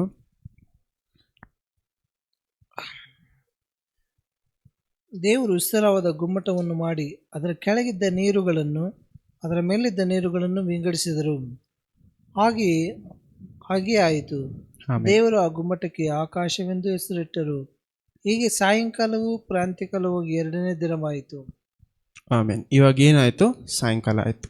ಈ ಸಾಯಂಕಾಲ ಅನ್ನುವಂಥ ಪದ ಅಷ್ಟು ಮುಖ್ಯ, ಯಾಕಂದ್ರೆ ಜೂಯಿಷ್ ಪೀಪಲ್, ಯೋಧ ಜನರು, ಅವ್ರು ಯಾವ ರೀತಿ ಟೈಮ್ ಕ್ಯಾಲ್ಕುಲೇಟ್ ಮಾಡ್ತಾರೆ ಅಂದರೆ, ಈವ್ನಿಂಗಿಂದ ಈವ್ನಿಂಗ್ ಕ್ಯಾಲ್ಕುಲೇಟ್ ಮಾಡ್ತಾರೆ. ನಮ್ಮ ಥರ ಬೆಳಗ್ಗೆ 12 ಗಂಟೆಯಿಂದ 12 ಗಂಟೆ ಅಂತ ಕ್ಯಾಲ್ಕುಲೇಟ್ ಮಾಡಲ್ಲ. ಅವ್ರು ಈವ್ನಿಂಗ್, ಇವತ್ತು 6:30 ನಾಳೆ 6:30 ಒಂದು ದಿವಸ ಅಂತ ನೋಡುವಂಥ ಜನ. ಏನಕ್ಕಿದು ಮುಖ್ಯ ಅಂದರೆ, ದೇವರು ಕೊನೆಯದಲ್ಲಿ ಏನು ಹೇಳ್ತಾ ಇದ್ದಾರೆ, ಸಾಯಂಕಾಲ ವೇಳೆಯಲ್ಲಿ ದೇವ್ರು ಏನು ಹೇಳ್ತಾ ಇದ್ದಾರೆ ಅಂತಿದೆ ಅಲ್ಲಿ ನೋಡಿ. ಇನ್ನೊಂದ್ಸತಿ ಲಾಸ್ಟ್ ಸೆಂಟೆನ್ಸ್ ಮಾತ್ರ ಓದಿ. ಹೀಗೆ ಸಾಯಂಕಾಲವು ಪ್ರಾಂತ್ಯಕಾಲವು ಆಗಿ ಎರಡನೇ ದಿನವಾಯಿತು. ಸಾಯಂಕಾಲವು ಪ್ರಾಂತ್ಯಕಾಲವು ಆದ ಮೇಲೆ ಎರಡನೇ ದಿವಸ ಆಯಿತು ಅಂತ ಹೇಳ್ತಾರೆ. ಈ ಆದ ಮೇಲೆ ಎರಡನೇ ದಿವಸ ಆಗಿದ್ದು ಯಾಕಷ್ಟು ಮುಖ್ಯ ಅಂದರೆ, ಬೆಳಕಿನಲ್ಲಿ ಮಾರ್ನಿಂಗ್ ನಾವು ಪಾಪ ಮಾಡೋದು ಅಷ್ಟು ಈಸಿ ಆದ ವಿಷಯ ಅಲ್ಲ. ಯಾರೂ ಬೆಳಗ್ಗೆ 9 ಗಂಟೆಗೆ ಎದ್ದು ಹೋಗ್ಬಿಟ್ಟು ನಾನು ಎಣ್ಣೆ ಹೊಡಿತೀನಿ ಅಂತ ಯಾರು ಹೇಳಲ್ಲ. 9 ಗಂಟೆಗೆ ಎದ್ದಿದ ತಕ್ಷಣ ಯಾರು ಕೋಪ ಪಡಲ್ಲ. 9 ಗಂಟೆ ಎದ್ದಿದ ತಕ್ಷಣ ನಾನು ಏನು ಮಾಡಲ್ಲ, ಐಸ್ ಕ್ರೀಮ್ ಕಿತ್ಕೊಂಡು ತಿನ್ನೋಕ್ಕಾಗಲ್ಲ. ಯಾವಾಗ ಪಾಪ ನಡೆಯೋಕ್ಕೆ ಪ್ರಾರಂಭಿಸುತ್ತೆ, ಸಾಯಂಕಾಲದ ವೇಳೆಯಲ್ಲಿ. ಇದು ಯಾವ ರೀತಿ ಅಂದರೆ, ಪ್ರತಿಯೊಂದು ಸಾರಿನೂ ದೇವ್ರು ನಮ್ಮನ್ನು ಏನು ಮಾಡ್ತಾರೆ ಅಂದರೆ, ಚಿಕ್ಕ ಮಕ್ಕಳನ್ನ, ಇವಾಗ ಒಂದು ತುಂಬ ಚಿಕ್ಕ ಮಗು ಇದೆ ಅಂತ ಏನು ಮಾಡೋದು, ಆ ಚಿಕ್ಕ ಮಗು ಎಷ್ಟೇ ತೊಟ್ಲಲ್ಲಿ ಹಾಕಿದ್ರು ಏನು ಮಾಡುತ್ತೆ, ತನ್ನಂತಾನು ಜಂಪ್ ಮಾಡಿ ಏನಾದರೂ ಮಾಡಿ ಏನು ಮಾಡಬೇಕು ಅಂತ ಆಸೆ ಪಡುತ್ತೆ, ಆಚೆಗಡೆ ಬರಬೇಕು ಅಂತ. ಚಿಕ್ಕ ಮಕ್ಕಳನ್ನ ಬಿಟ್ಟರೆ ಏನು ಮಾಡ್ತಾರೆ, ಓಡ್ತಾ ಇರ್ತಾರೆ. ಅದೇ ರೀತಿನೇ ನಮ್ಮನ್ನ ದೇವ್ರು ಎಷ್ಟು ಮಾಂಸವನ್ನು ಲೋಕವನ್ನು ಬಿಡಿಸಿದ್ರು ನಾವೇನು ಮಾಡ್ತೀವಿ, ಅದೇ ಮಾಂಸಕ್ಕೂ ಲೋಕಕ್ಕೂ ಏನು ಮಾಡ್ತೀವಿ, ತಿರುಗಿ ಹೋಗಿ ಆಸೆ ಪಡ್ತೀವಿ. ಆದರೆ ದೇವ್ರು ಏನು ಅವಾಗ ಈ ಒಂದು ಸೀಸನಲ್ಲಿ, ಈ ಒಂದು ಕಾಲದಲ್ಲಿ ದೇವ್ರು ನಮ್ಗೆ ಏನು ಕಲಿಸ್ತಾರೆ ಅಂದರೆ, ಅವರ ವಾಕ್ಯವನ್ನು ಕಲಿಸ್ತಾ ಇರ್ತಾರೆ. ವಾಕ್ಯವನ್ನು ಕಲಿಸುವಾಗ ಏನು ಹೇಳ್ತಾರೆ, ಇದು ಪಿಶಾಚಿ, ಇದು ಲೋಕ, ಇದು ಮಾಂಸ ಆಸೆ ಪಡ್ತಾ ಇರೋದು ತಪ್ಪಲ್ಲ, ಆದ್ರೆ ಯಾವಾಗ ಆಸೆ ಬರ್ತಾ ಇದೆ ಅನ್ನೋದು ತಪ್ಪು. ದೇವರಿದು ಕಲಿಸೋದಕ್ಕೆ ಏನಾಗುತ್ತೆ, ಅಲ್ಲಿ ದೇವ್ರಿಗೊಂದು ದಿವಸ ಆಯಿತು, ನಮಗೆ ಎಷ್ಟು ದಿವಸ ಆಗುತ್ತೆ, 1-2 ವರ್ಷ ಆಗುತ್ತೆ. ಕ್ರಿಸ್ತುವಿನಲ್ಲಿ ಬಂದ ಮೇಲೆ, ಇದು ಯಾರಿಗೆ ಹೇಳ್ತಾ ಇದ್ದೀನಿ, ಕ್ರಿಸ್ತುವಿನ ಬೆಳಕು ಕಂಡ ಮೇಲೆ ದೇವರ ಹತ್ರ ಯಾರು ಹತ್ರ ಆಗೋಕ್ಕೆ ಪ್ರಾರಂಭಿಸ್ತಾರೋ, ನಾವು ಹತ್ರ ಆಗೋಕ್ಕೆ ಪ್ರಾರಂಭ ಮಾಡದೇ ಇರುವವರೆಗೂ ನಮ್ಗೇನು ಅರ್ಥ ಆಗಲ್ಲ. 2ನೇ ದಿನ ಏನಾಗಲ್ಲ, ಮುಗಿಯಲ್ಲ. ಬೆಳಗ್ಗೆಯಿಂದ ಸಾಯಂಕಾಲ ವೇಳೆಯಲ್ಲಿ ಏನಾಗುತ್ತೆ, ದೇವ್ರು ಯಾವಾಗ ಏನು ಕಲಿಸಿದ್ರು, ಏನು ನಮಗೆ ಕಲಿಸಿದ್ರು ಟೆಸ್ಟ್ ಮಾಡ್ತಾರೆ, ಪರೀಕ್ಷೆ ಮಾಡ್ತಾರೆ. ಏನಕ್ಕೋಸ್ಕರ, ಸರಿಯಾಗಿ ಕಲ್ತಿದ್ದಾರಾ ಇಲ್ವಾ ಅಂತ. ನಮಗೆ ಸ್ಕೂಲಲ್ಲಿ ಏನಕ್ಕೆ ಪರೀಕ್ಷೆ ಇಡ್ತಾರೆ, ಸರಿಯಾಗಿ ಕೇಳಿಸ್ಕೊಂಡಿದ್ದಾರಾ ಇಲ್ವಾ ಅಂತ. ಸ್ಕೂಲ್ ಟೆಸ್ಟಲ್ಲಿ ನಾನು ಲಾಸ್ಟ್ ಮೂಮೆಂಟಲ್ಲಿ ಓದಿದ್ರು ಏನು ಮಾಡ್ಬೋದು, ಪಾಸ್ ಆಗ್ಬೋದು. ಆದರೆ ದೇವರ ಒಂದು ವಿಷಯದಲ್ಲಿ ಏನಂದರೆ, ದೇವ್ರು ಏನು ನೋಡ್ತಾರೆ, ನಮ್ಮ ಮನಸ್ಸನ್ನು ನೋಡ್ತಾರೆ. ಈ ಒಂದು ಪರೀಕ್ಷೆಗಳನ್ನು ಪಾಸ್ ಆಗಬೇಕಂದ್ರೆ, ಯಾಕಂದರೆ 2ನೇ ದಿನ ಮುಗಿಯೋವರೆಗೂ ಏನಾಗಲ್ಲ, 3ನೇ ದಿನ ಪ್ರಾರಂಭ ಆಗಲ್ಲ. ಎಷ್ಟೋ ಜನರಿಗೆ ಏನಾಗಿರುತ್ತೆ ಅಂದರೆ ಇದೇ ಒಂದು ಪಾಪದ ಸೈಕಲಲ್ಲಿ ಎಷ್ಟೋ ವರ್ಷ, ಒಂದೆರಡು ವರ್ಷ ಅಲ್ಲ, ಎಷ್ಟೋ ವರ್ಷಗಳಿಂದ ದೇವರ ಬೆಳಕನ್ನು ಕಂಡಿರ್ತಾರೆ. ಅದಾದ್ಮೇಲೆ ಇನ್ನೇನಾಗಿರಲ್ಲ, ಮುಂದುವರೆದಿರಲ್ಲ. ಲೋಕವು ಮಾಂಸವು ಏನಾಗಿರಲ್ಲ, ಸಪ್ರೇಟ್ ಆಗಿರಲ್ಲ. Nobody like separation. ಯಾರಿಗೂ ಏನು ಇಷ್ಟ ಆಗಲ್ಲ, ಒಂದೆರಡು ವಿಷಯಗಳು ಸಪ್ರೇಟ್ ಆಗೋದು ಇಷ್ಟನೇ ಆಗಲ್ಲ. ಯೋಚನೆ ಮಾಡಿ, ಈ ಒಂದೆರಡು ವಿಷಯಗಳನ್ನ ಸಪ್ರೇಟ್ ಮಾಡ್ಬೇಕಂದ್ರೆ ಏನು ಬೇಕೋ ಅಷ್ಟು ಸ್ಟ್ರೆಂತ್ ಬೇಕು. ಫೆವಿಕ್ವಿಕ್ ಹಾಕಿ ಎರಡು ವಿಷಯವನ್ನು ಅಂಟಿಸಿದ್ರೆ ಏನಾಗುತ್ತೆ, ಬರೋದೇ ಇಲ್ಲ. ತುಂಬ ಸುಲಭವಾಗಿ ಬರೋದೇ ಇಲ್ಲ. ನೀವು ಏನು ಬೇಕಾದರೂ ಮಾಡಿ ಏನಾಗಲ್ಲ, ಆಚೆ ಬರಲ್ಲ. ಅದೇ ರೀತಿನೇ ನಮ್ಮ ಮಾಂಸವು ಲೋಕಕ್ಕೆ ಏನಾಗಿರುತ್ತೆ, ಫೆವಿಕ್ವಿಕ್ ಹಾಕ್ದಂಗೆ ನಾವು ನಮ್ಮ ಮಾಂಸ ಲೋಕವು ಯಾವಾಗ ನೋಡಿದ್ರು ಅದನ್ನ ಹಿಂದೆಗಡೆನೆ ಯಾಕೆ ಓಡ್ತೀವಿ, ದೇವರ ಕೊಟ್ಟಿರುವಂಥ ಮಾಂಸದಲ್ಲಿ ಇರುವಂಥ ಕೆಲವು ಒಳ್ಳೆಯ ಆಸೆಗಳು ಪಿಶಾಚಿ ಏನಂತ ಮಾಡ್ತಾನೆ, ಲೋಕದಲ್ಲಿ ತಕ್ಷಣ ಸಿಗುವ ರೀತಿ ಮಾಡ್ತಾನೆ. ದೂರದಲ್ಲಿ ಇರೋದನ್ನು ನಾವು ನೋಡಲ್ಲ, ತುಂಬ ಶಾರ್ಟ್ ಸೈಟೆಡ್ ಪೀಪಲ್ ಆಗಿರ್ತೀವಿ. ಇದಕ್ಕೋಸ್ಕರನೇ ಪೇತ್ರನಲ್ಲಿ ಏನಂತ ಬರೀತಾರೆ ಅಂದರೆ, ಪೇತ್ರನ ಏನಂತ ಬರೀತಾರೆ ನೋಡಿ, 2 ಪೇತ್ರನು 1ನೇ ಅಧ್ಯಾಯ 5ರಿಂದ 9ನೇ ವಾಕ್ಯ. ಬರೀ ಓದ್ಬಿಡಿ ಅಷ್ಟೇ. 2 ಪೇತ್ರನು 1ನೇ ಅಧ್ಯಾಯ, ಜೆನಿಸಿಸ್ ಹಂಗೆ ಇಟ್ಕೊಳ್ಳಿ. 2 ಪೇತ್ರನು 1ನೇ ಅಧ್ಯಾಯ 5ರಿಂದ 9ನೇ ವಾಕ್ಯ. 2 ಪೇತ್ರನು 1ನೇ ಅಧ್ಯಾಯ 5ರಿಂದ 9. ಈ ಕಾರಣದಿಂದಲೇ ನೀವು ಪೂರ್ಣ ಆಸಕ್ತಿಯುಳ್ಳವರಾಗಿ ನಮಗಿರುವ ನಂಬಿಕೆಗೆ ಸದ್ಗುಣವನ್ನು, ಆ ನಂಬಿಕೆ ಅನ್ನುವುದು ಬೆಳಕಿನ ರೀತಿಯಲ್ಲಿ, ನಂಬಿಕೆಗೆ ಸದ್ಗುಣವನ್ನು, ಒಳ್ಳೆಯ ಗುಣವನ್ನು, ಸದ್ಗುಣಕ್ಕೆ ಜ್ಞಾನವನ್ನು, ಸದ್ಗುಣಕ್ಕೆ ಜ್ಞಾನವನ್ನು, ಜ್ಞಾನಕ್ಕೆ, ಒಂದು ನಿಮಿಷ, ಒಳ್ಳೆಯ ಗುಣ ಯಾವಾಗ ಬರುತ್ತೆ ಅಂದರೆ ನಾವು ದೇವರನ್ನು ನೋಡಿದ ತಕ್ಷಣ ನಮ್ಮ ಗುಣ ಮೊದಲೇ ಒಂದೇ ದಿವಸದಲ್ಲಿ ಕೆಲವು ಗುಣಗಳು ಮಾರ್ಪಟ್ಬಿಡತ್ತೆ. ದೇವರನ್ನು ನೋಡಿದ ತಕ್ಷಣ ಕೆಲವು ವಿಷಯಗಳು ನಮ್ಮಲ್ಲಿ ತಕ್ಷಣ ಮಾರ್ಪಡುತ್ತಲ್ಲ, ಅದೇ ಒಳ್ಳೆಯ ಗುಣ. ಆದರೆ ಒಳ್ಳೆಯ ಗುಣಕ್ಕೆ ಜ್ಞಾನವನ್ನು ಆ್ಯಡ್ ಮಾಡ್ಕೊಳ್ಳಿ ಅಂತಾರೆ. ಏನಕ್ಕೋಸ್ಕರ ದೇವರ ವಾಕ್ಯದ ಜ್ಞಾನ ಅಷ್ಟು ಮುಖ್ಯ ಅಂದರೆ, ಇವಾಗ ಓದಿ, ನೆಕ್ಸ್ಟ್ ಓದಿ ಹಂಗೆ. ಸದ್ಗುಣಕ್ಕೆ ನಂಬಿಕೆಗೆ ಸದ್ಗುಣವನ್ನು, ಸದ್ಗುಣಕ್ಕೆ ಜ್ಞಾನವನ್ನು, ಜ್ಞಾನಕ್ಕೆ ದಮೆಯನ್ನು, ಜ್ಞಾನಕ್ಕೆ ದಮೆಯನ್ನು, ದಮೆಗೆ ತಾಳ್ಮೆಯನ್ನು, ದಮನಕ್ಕೆ ತಾಳ್ಮೆಯನ್ನು. ದಮ ಅನ್ನೋದೇನಿಲ್ಲ, ಸೆಲ್ಫ್ ಕಂಟ್ರೋಲ್. ನಮ್ಮನ್ನು ನಾವು ಕಂಟ್ರೋಲಲ್ಲಿ ಇಟ್ಕೊಳ್ಳೋದು. ಆ ಪಾಪ ಎಷ್ಟೇ ಚೆನ್ನಾಗಿದ್ರು, ನನ್ನ ವೀಕ್ನೆಸ್ಗೆ ಕರೆಕ್ಟಾಗೇ ಬಂದರೂ ನಾನು ಏನು ಮಾಡಲ್ಲ, ಅದಕ್ಕೆ ಅದು ಅಸಹ್ಯವಾಗೇ ನೋಡ್ತೀವಿ. ಇದು ಯಾವಾಗ ಅಸಹ್ಯವಾಗಿ ನೋಡ್ತೀವಿ ಅಂದರೆ, ನಾವು ಇವಾಗ ಯಾವಾಗಲೂ ಹೇಳ್ತೀನಿ, ನನ್ನ ಎಕ್ಸಾಂಪಲ್ ಇವಾಗಲೂ ಯಾವ ರೀತಿ ಇರುತ್ತೆ ಅಂದರೆ, ದೇವ್ರ ಹತ್ರ ಬರ್ತೀವಿ, ದೇವ್ರ ಹತ್ರ ಕ್ಷಮೆ ಕೇಳ್ತೀವಿ. ಯಾರಲ್ಲ, 2ನೇ ದಿವಸದಲ್ಲಿರೋರು. 2ನೇ ದಿವಸದಲ್ಲಿರೋರಿಗೆ ದೇವ್ರು ಏನು ಮಾಡ್ತಾರೆ ಅಂದರೆ, ಅವ್ರ ಪಾಪದಿಂದ ಬಿಡಿಸೋದಕ್ಕೆ ಜ್ಞಾನ ಕೊಡ್ತಾ ಇರ್ತಾರೆ. ಯಾರೆಲ್ಲ 2ನೇ ದಿವಸದಲ್ಲಿ ಇರ್ತಾರೋ ತಮ್ಮ ಜೀವನದಲ್ಲಿ, ಯಾವಾಗಲೂ ದೇವ್ರು ಏನು ಮಾಡ್ತಾರೆ, ಜ್ಞಾನ ಕೊಡ್ತಾನೇ ಇರ್ತಾರೆ. ಒಳ್ಳೆ ಗುಣಕ್ಕೆ ಏನು ಆ್ಯಡ್ ಮಾಡು ಅಂತಿದೆ, ಜ್ಞಾನವನ್ನು ಆ್ಯಡ್ ಮಾಡಿ ಅಂತಿದೆ. ಈ ಜ್ಞಾನವನ್ನು ದೇವರು ಕಲಿಸ್ತಾ ಕಲಿಸ್ತಾ ಕಲಿಸ್ತಾ ನಮ್ಗೇನಾಗತ್ತೆ, ದೇವರ ಪ್ರೀತಿ ಅರ್ಥ ಆಗುತ್ತೆ, ದೇವರ ಕೃಪೆ ಅರ್ಥ ಆಗುತ್ತೆ, ದೇವರ ಗುಣ ಅರ್ಥ ಆಗುತ್ತೆ. ಅದನ್ನೆಲ್ಲ ಅರ್ಥ ಮಾಡ್ಕೊಳ್ಳುವಾಗ ನಮಗೆ ಏನಾಗುತ್ತೆ, ದೇವ್ರ ಮೇಲೆ ಪ್ರೀತಿ ಇರೋದ್ರಿಂದ ಪಾಪವನ್ನು ಬಿಟ್ಟು ದೂರ ಬರ್ತೀವಿ. ಅದನ್ನೇ ಸೆಲ್ಫ್ ಕಂಟ್ರೋಲ್ ಅಂತ ಹೇಳ್ತಾರೆ. ಆಮೇಲೆ ಈ ದೇವರು ಈ ಒಂದು ದಮೆಯನ್ನು ಕೊಡಬೇಕಾದ್ರೆ ಆ ದಮೆಗೆ ಏನು ಆ್ಯಡ್ ಮಾಡಿ ಅಂತ ಹೇಳ್ತಾ ಇದ್ದಾರೆ, ತಾಳ್ಮೆಯನ್ನು ಆ್ಯಡ್ ಮಾಡಿ. ತಾಳ್ಮೆ ಅಂದರೆ ಎಷ್ಟೇ ಪ್ರೆಷರ್ ಕೊಟ್ಟರು ಬೀಳದೆ ಇರೋದೇ ತಾಳ್ಮೆ. ಪೇಷನ್ಸ್. ತುಂಬ ಏನು ಮಾಡಿ, ನಿಧಾನವಾಗಿ ಏನು ಮಾಡಬೇಕು, ಯೋಚನೆ ಮಾಡಿ ಮಾಡಬೇಕು. ಈ ನಾಲೆಡ್ಜ್, ಈ ಜ್ಞಾನ ಇದ್ದರೇ ಏನಾಗುತ್ತೆ, ಜ್ಞಾನಕ್ಕೇನೆ ನಾವು ಏನು ಮಾಡೋಕ್ಕಾಗುತ್ತೆ, ಸೆಲ್ಫ್ ಕಂಟ್ರೋಲ್ ಆ್ಯಡ್ ಮಾಡೋಕ್ಕಾಗುತ್ತೆ. ಎಷ್ಟೋ ಜನರಿಗೆ ಎಷ್ಟೋ ವಿಷಯಗಳಲ್ಲಿ ಯಾಕೆ ಸೆಲ್ಫ್ ಕಂಟ್ರೋಲ್ ಇಲ್ಲ, ಜ್ಞಾನ ಇರ್ಬೋದು, ಆದರೆ ಜ್ಞಾನಕ್ಕೆ ನಾವು ಏನು ಮಾಡಬೇಕು, ಸೇರಿಸ್ಕೊಳ್ಬೇಕು, ಸೆಲ್ಫ್ ಕಂಟ್ರೋಲ್ ಆಡಿಸ್ಬೇಕು. ಈ ಜ್ಞಾನವನ್ನು ಕಲಿಸೋದಕ್ಕೆ ದೇವರು ಈ ಸಪ್ರೇಷನ್ ಪೀರಿಯಡ್, ಅದಕ್ಕೆ ದೇವರು 2 ವಿಷಯಗಳನ್ನು ಏನು 2 ವಿಷಯಗಳನ್ನು ಸಪ್ರೇಟ್ ಮಾಡ್ತಾ ಇದ್ದಾರೆ. ನೀರನ್ನು ಆಕಾಶವಾಗಿ ಸಪ್ರೇಟ್ ಮಾಡ್ತಾ ಇದ್ದಾರೆ. ಒಳ್ಳೆಯದನ್ನು ಕೆಟ್ಟದನ್ನು ಏನು ಮಾಡ್ತಾ ಇದ್ದಾರೆ, ದೇವ್ರು ಸಪ್ರೇಟ್ ಮಾಡ್ತಾ ಇದ್ದಾರೆ.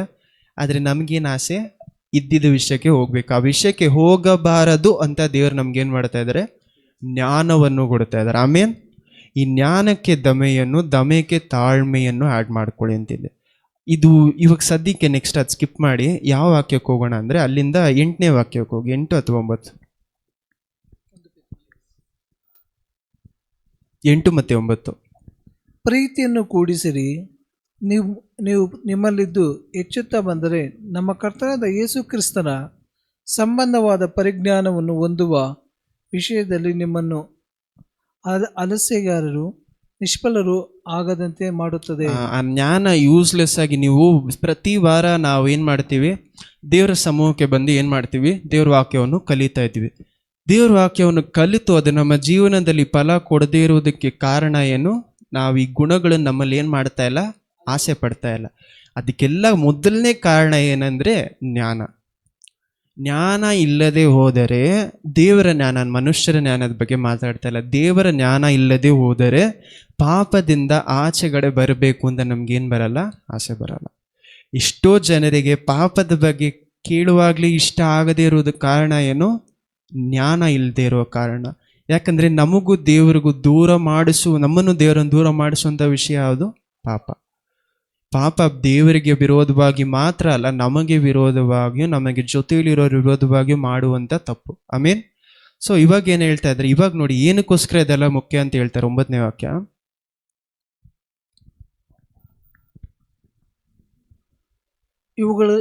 ಇವುಗಳಿಲ್ಲದವರು ಕುರುಡರಾಗಿದ್ದಾನೆ. ಇವುಗಳಿಲ್ಲದವರು ಕುರುಡರಾಗಿದ್ದಾರೆ. ಇಂದನ ಪಾಪಗಳು ಪರಿಹಾರವಾಗಿ ತಾನು ಶುದ್ಧನಾದದನ್ನು ಮರೆತು ಬಿಟ್ಟಿದ್ದಾನೆ. ದೇವರು ಯಾವ ರೀತಿ ತಮ್ಮ ಪಾಪಗಳನ್ನು, ಕುರುಡರಾಗಿದ್ದಾರೆ ಅಂದರೆ ದೂರ ಇರುವಂಥ ಗುರಿಯನ್ನು ನೋಡದೇ ಇರುವಂಥ ಜನರು. ಯಾಕಂದರೆ ಇವಾಗಲೇ ಏನು ಮಾಡ್ತೀವಿ, ಇವಾಗ ತಾನೇ ಮಾತಾಡೋದು ಒಂದು ವಿಷಯ ಏನು ಮಾತಾಡೋದು, ವಿ ಆರ್ ತುಂಬ ಜನ ನಿಯರ್ ಸೈಟೆಡ್. ಇವಾಗೇನು ನನಗೆ ಸಿಗತ್ತೆ ಅಂತ ಯೋಚನೆ ಮಾಡ್ತಾರೆ, ದೂರದಲ್ಲಿ ದೇವರ ಆಶೀರ್ವಾದವನ್ನು ಏನು ಮಾಡಲ್ಲ, ಯೋಚನೆ ಮಾಡಲ್ಲ. ಯಾರಿಗೂ, ಅದಕ್ಕೆ ಹೇಳ್ತೀನಲ್ಲ, ಯಾರಿಗೂ ಸಪರೇಷನ್ ಇಷ್ಟ ಇಲ್ಲ, ನಿಧಾನ ಇಷ್ಟ ಇಲ್ಲ. ಯಾವಾಗಲೂ ನಮಗೇನು ಬೇಕು? ದೇವರ ಅಭಿಷೇಕ ಬೇಕು, ದೇವರ ಆಶೀರ್ವಾದ ಬೇಕು. ಆದರೆ ನಾವು ಕ್ಯಾರೆಕ್ಟರ್, ಗುಣ ಏನಾಗಲ್ಲ, ಚೇಂಜ್ ಆಗೋದಕ್ಕೆ ಏನು ಮಾಡಲ್ಲ, ಜಾಗ ಕೊಡಲ್ಲ. ದೇವರು ಸಮಯ ತಗೊಂಡು ಒಬ್ಬರ ಮೇಲೆ ಸಮಯ ತಗೊಂಡು ಅವ್ರ ಗುಣವನ್ನು ಚೇಂಜ್ ಮಾಡೋದು ಯಾಕೆ? ಆಶೀರ್ವಾದವನ್ನು ಯಾಕೆ ಲೇಟಾಗಿ ಕೊಡ್ತಾರೆ? ಇಲ್ಲದೆ ಹೋದರೆ ನಾವೇನು ಮಾಡ್ತೀವಿ, ದೇವರ ಜ್ಞಾನದಲ್ಲಿ ಇನ್ಎಫೆಕ್ಟಿವ್ ಆಗ್ತೀವಿ, ಯೂಸ್ಲೆಸ್ ಆಗ್ಬಿಡುತ್ತೆ ದೇವ್ರ ಜ್ಞಾನ. ದೇವರು ನಮ್ಮನ್ನು ಎಷ್ಟು ವಿಷಯಗಳಿಂದ ಶ್ರಮಿಸಿದ್ದಾರೆ ಅಂತ ನೋಡದೇ ಇರುವಂಥ ಜನರು. ಆಮೇನ್. ಇವಾಗ ಆದಿಕೊಂಡು ಒಂದು ತಿರುಗಿ ಕಂಟಿನ್ಯೂ ಮಾಡಿ, ಅಲ್ಲೇನು ಹೇಳ್ತಾ ಇದ್ದಾರೆ ದೇವರು ಇವಾಗ ನೆಕ್ಸ್ಟು ಈ ಫೇಸಲ್ಲಿ ಏನು ಮಾಡ್ತಾ ಇದ್ದಾರೆ, ದೇವರು ಆಕಾಶವನ್ನು ನೀರಲ್ಲಿ ಏನು ಮಾಡ್ತಾರೆ, ಸಪ್ರೇಟ್ ಮಾಡ್ತಾ ಇದ್ದಾರೆ. ಆಕಾಶದಲ್ಲಿ ಮಾಂಸವನ್ನು, ಭೂಲೋಕದಲ್ಲಿ ನೀರಿನಲ್ಲಿ ಇರುವಂಥದ್ದನ್ನು ಏನು ಮಾಡ್ತಾ ಇದ್ದಾರೆ, ಲೋಕವಾಗಿದೆ. ಇವಾಗ ನೋಡಿ ನೆಕ್ಸ್ಟ್ ವರ್ಕ್ಸ್ ತುಂಬ ಮುಖ್ಯ. ಅನಂತರ ದೇವರು ಆಕಾಶದ ಕೆಳಗಿನ ನೀರನ್ನೆಲ್ಲ ಒಂದೇ ಸ್ಥಳದಲ್ಲಿ ಕೂಡಿಕೊಳ್ಳಲಿ. ಇದು ಯಾರಿಗಂದ್ರೆ, ಇದು ಎಷ್ಟು ಜನ ಅನ್ವಯಿಸಿದಾರ ಗೊತ್ತಿಲ್ಲ. 2ನೇ ದಿವಸ ಮುಗಿಸ್ಬೇಕಂದ್ರೆ ಏನು ಮಾಡ್ತಾ ಇದ್ದಾರೆ, ದೇವರು ನಿಮಗೆ ಕ್ಲಿಯರಾಗಿ ತೋರಿಸ್ತಾರೆ. ಏನಂತ ತೋರಿಸ್ತಾರೆ? ಇದು ಮಾಂಸ, ಇದು ಲೋಕ. ನಮ್ಮ ಮಾಂಸವನ್ನು ಸಂತೋಷ ಪಡಿಸೋದೇನು? ಲೋಕ. ಯಾಕಂದರೆ ಲೋಕದಲ್ಲಿ ನಮ್ಮ ಮಾಂಸಕ್ಕೆ ಇಷ್ಟವಾದದೆಲ್ಲ ವಿಷಯಗಳು ಅಲ್ಲಿದೆ. ಸೊ ದೇವ್ರು ಏನು ಹೇಳ್ತಾರೆ ಅಂದರೆ, ಲೋಕದಿಂದ ಏನು ಮಾಡಿ ಓಡಬೇಕು. ಯೋಸೆಫನು ಓಡಿದ ರೀತಿಯಲ್ಲಿ ಏನು ಮಾಡಬೇಕು, ಓಡಬೇಕು. ಮಾಂಸದಲ್ಲಿ ಬೀಳದಂತೆ ಏನು ಮಾಡಿ ಅಂತ ದೇವರು ಪ್ರಾರ್ಥಿಸ್ತಾರೆ. ನಿಮಗೆ ಪ್ರಾರ್ಥನೆ ಮಾಡೋಕ್ಕೆ ಆಸೆ ಇದೆ, ಆತ್ಮದಲ್ಲಿ ಆಸೆ ಇದೆ, ಆದರೆ ದೇಹಕ್ಕೆ ಬಲ ಸಾಲದು, ಮಾಂಸಕ್ಕೆ ಬಲ ಸಾಲದು. ಅದರಿಂದ ಏನು ಮಾಡಿ, ಮಾಂಸದಲ್ಲಿ ಬೀಳದೇ ಇರುವುದಕ್ಕೆ ಏನು ಮಾಡಿ, ಪ್ರಾರ್ಥಿಸಿ. ಎಲ್ಲಿ ಪ್ರಾರ್ಥನೆ ಕಡಿಮೆ ಆಗುತ್ತೋ ಅಲ್ಲಿ ಏನಾಗುತ್ತೆ, ಮಾಂಸದ ಬಲ ಹೆಚ್ಚಾಗತ್ತೆ. ಮಾಂಸಕ್ಕೆ ಏನಾಗುತ್ತೆ, ಆಯಾಸ ಬಂದು ಪ್ರಾರ್ಥನೆ ಮಾಡೋದಕ್ಕೆ. ಎಷ್ಟೋ ಜನರಿಗೆ ನಮ್ಗೆ ಯಾಕೆ ಪ್ರಾರ್ಥನೆ ಮಾಡೋದಕ್ಕೆ ಇಷ್ಟ ಆಗಲ್ಲ, ಅಥವಾ ನಮ್ಗೆ ಯಾಕೆ ಅರ್ಥ ಆಗ್ತಾ ಇಲ್ಲ ಅಂದರೆ, ನಮಗೇನು ಇನ್ನೂ ಅರ್ಥ ಆಗಿಲ್ಲ, ಮಾಂಸ ಏನು, ಲೋಕ ಏನು, ಪಿಶಾಚಿ ಏನು. ಒಂದು ಜಾಗದಲ್ಲಿ ಪ್ರೇಯರ್ ಇಲ್ಲದೆ ಇರುವಾಗ, ಅಥವಾ ಬೈಬಲ್ ಓದದೇ ಇಲ್ಲದೆ ಇರುವಾಗ, ಇದು ವಿಷಯಗಳ ಜ್ಞಾನ ಇಲ್ಲದೆ, ಯಾಕಂದರೆ ಮೊದಲು ಏನು ಬೇಕು, ಜ್ಞಾನ ಬೇಕು. ಜ್ಞಾನಕ್ಕೆ ಏನು ಮಾಡಬೇಕು, ಸೆಲ್ಫ್ ಕಂಟ್ರೋಲ್ ಆ್ಯಡ್ ಮಾಡಬೇಕು. ಜ್ಞಾನನೇ ಇಲ್ಲದೆ ಇರುವಾಗ 2ನೇ ದಿವಸನೇ ಇನ್ನೂ ಮುಗುದಿಲ್ಲ ಅಂತ ಅರ್ಥ. ಎಷ್ಟೋ ಜನರಿಗೆ ಏನು ಬೇಕು, 7ನೇ ದಿವಸದ ಆಶೀರ್ವಾದ ಬೇಕು, ಆದರೆ 2ನೇ ದಿವಸದ ದೇವರ ಸಪ್ರೇಟ್ ಮಾಡೋದು ಇಷ್ಟ ಇಲ್ಲ. ದೇವರು ನಮ್ಮನ್ನು ಪ್ರಾಸೆಸ್ ಮಾಡ್ತಾ ಇರ್ತಾರಲ್ಲ, ಅದು ನಮ್ಗೆ ಇಷ್ಟ ಆಗಲ್ಲ. ನಮ್ಗೇನು ಬೇಕು, 7ನೇ ದಿವಸದ ಸಮಾಧಾನ. ದೇವರು ಒಂದು ಕ್ಯಾರೆಕ್ಟರ್ ಏನಂದರೆ, ಬೆಳಕಿರಬೇಕಾದ್ರೆ ನಮ್ಮಲ್ಲಿ ಏನಿರುತ್ತೆ ಅಂದರೆ ಸಮಾಧಾನ ಇರುತ್ತೆ. ನಮ್ಮಲ್ಲಿ ಸಮಾಧಾನ ಇಲ್ಲ ಅಂದರೆ ನಾವು ಪಿಶಾಚಿ ಕೈ ಕೆಳಗಡೆ ಅಂತ ಅರ್ಥ. ಒಂದು ಅವನು ಹೇಳಿದ ರೀತಿಯಲ್ಲಿ ನಡೀತಾ ಇದ್ದೀವಿ, ಅಥವಾ ಅವನ ಮಾತುಗಳನ್ನು ಕೇಳಿ ಎಲ್ಲೋ ತಪ್ಪು ಮಾಡಿದ್ದೀವಿ ಅಂತ. We don't drift away from god. ಈ ವಾಕ್ಯನ ಯಾವಾಗಲೂ ಮನಸ್ಸಲ್ಲಿ ಇಟ್ಕೊಳ್ಳಿ. ನಾವು ದೇವರ ಹತ್ರದಿಂದ ದೂರ ಹೋಗಲ್ಲ, ಕ್ಷಮೆ ಕೀಳೋದ್ರಿಂದ ದೂರ ಹೋಗ್ತೀವಿ ಯಾವಾಗಲೂ. Nobody goes away from. ಯಾರು ದೇವರು ಯಾಕಂದರೆ ಒಬ್ರನ್ನ ಬಿಟ್ಟು ಅಷ್ಟು ಸುಲಭವಾಗಿ ದೂರ ಹೋಗಲ್ಲ. ಆದರೆ ನಾವು ಕ್ಷಮೆ ಕೇಳದೇ ಇರುವಾಗ ಏನಾಗುತ್ತೆ, ನಾವು ಕ್ಷಮೆ ಕೇಳದೇ ಇರುವಾಗ ಏನಾಗುತ್ತೆ, ನಾವು ದೇವರು ಹೇಳೋದನ್ನು ಕೇಳೋದಕ್ಕೆ ಮರ್ತು ಹೋಗ್ತೀವಿ.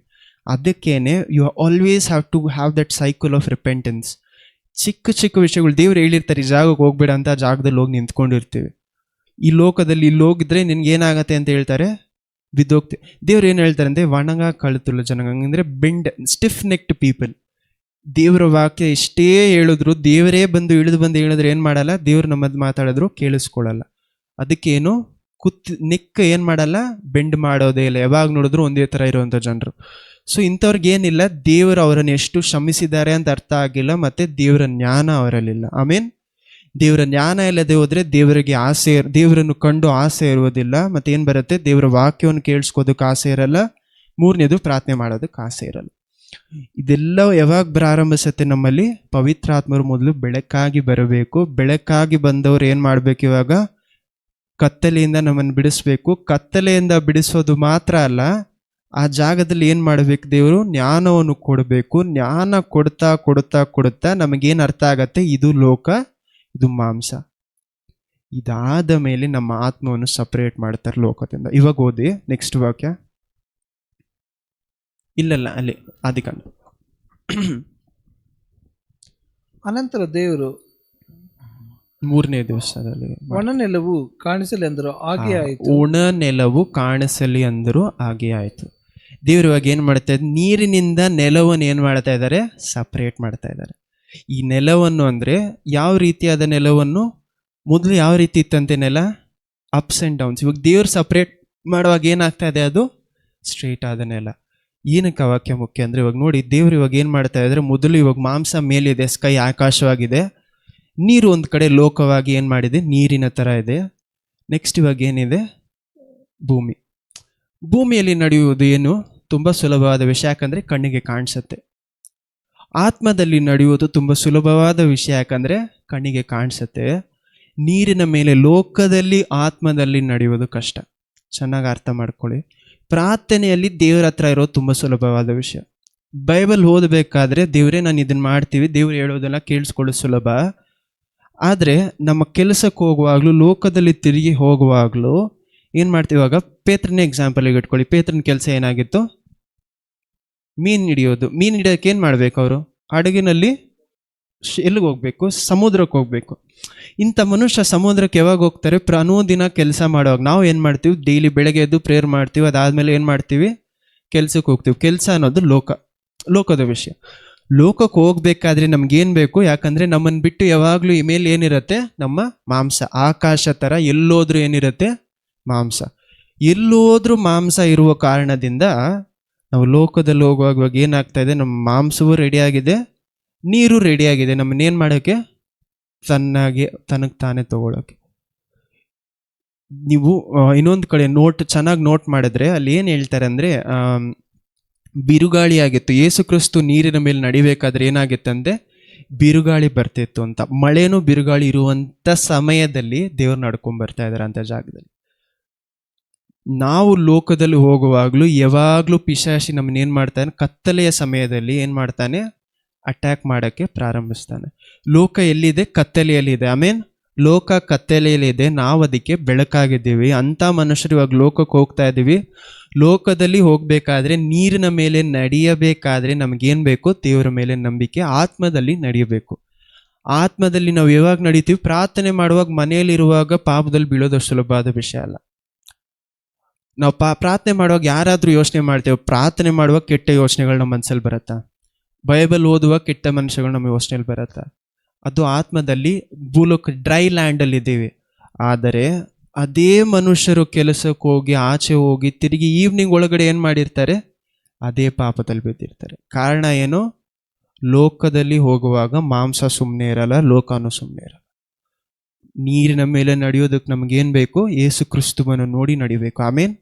ಯಾವಾಗ ಪೇತ್ರನು ತನ್ನ ಕಣ್ಗಳನ್ನು ಯಾವುದ್ರ ಮೇಲೆ ಇಟ್ಟ? ಬಿರುಗಾಳಿಯ ಮೇಲೇನು ಮಳೆಯ ಮೇಲೇನು ಇಡುವಾಗ ಏನಾಯಿತು? ಮಾಂಸದ ಭಯ ಅವನಿಗೆ ಬಂತು. ಇದು ಯಾವ ದಿವಸದಲ್ಲಿ ನಡೀತಾ ಇದೆ?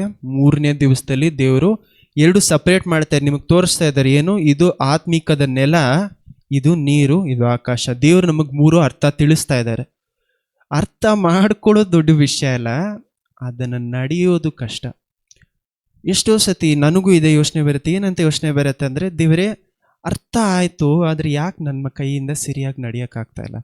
ಎಕ್ಸಾಂಪಲ್ಗೆ ಹೇಳ್ತೀನಿ, ನಾನು ಕೋಪ ಪಡಬಾರ್ದು ಅಂತ ಗೊತ್ತಾದರೆ ಆ ಜಾಗದಲ್ಲಿ ಏನು ಬರುತ್ತೆ? ನಮ್ಮನ್ನು ಅರಿಯದೆ ಕೋಪ.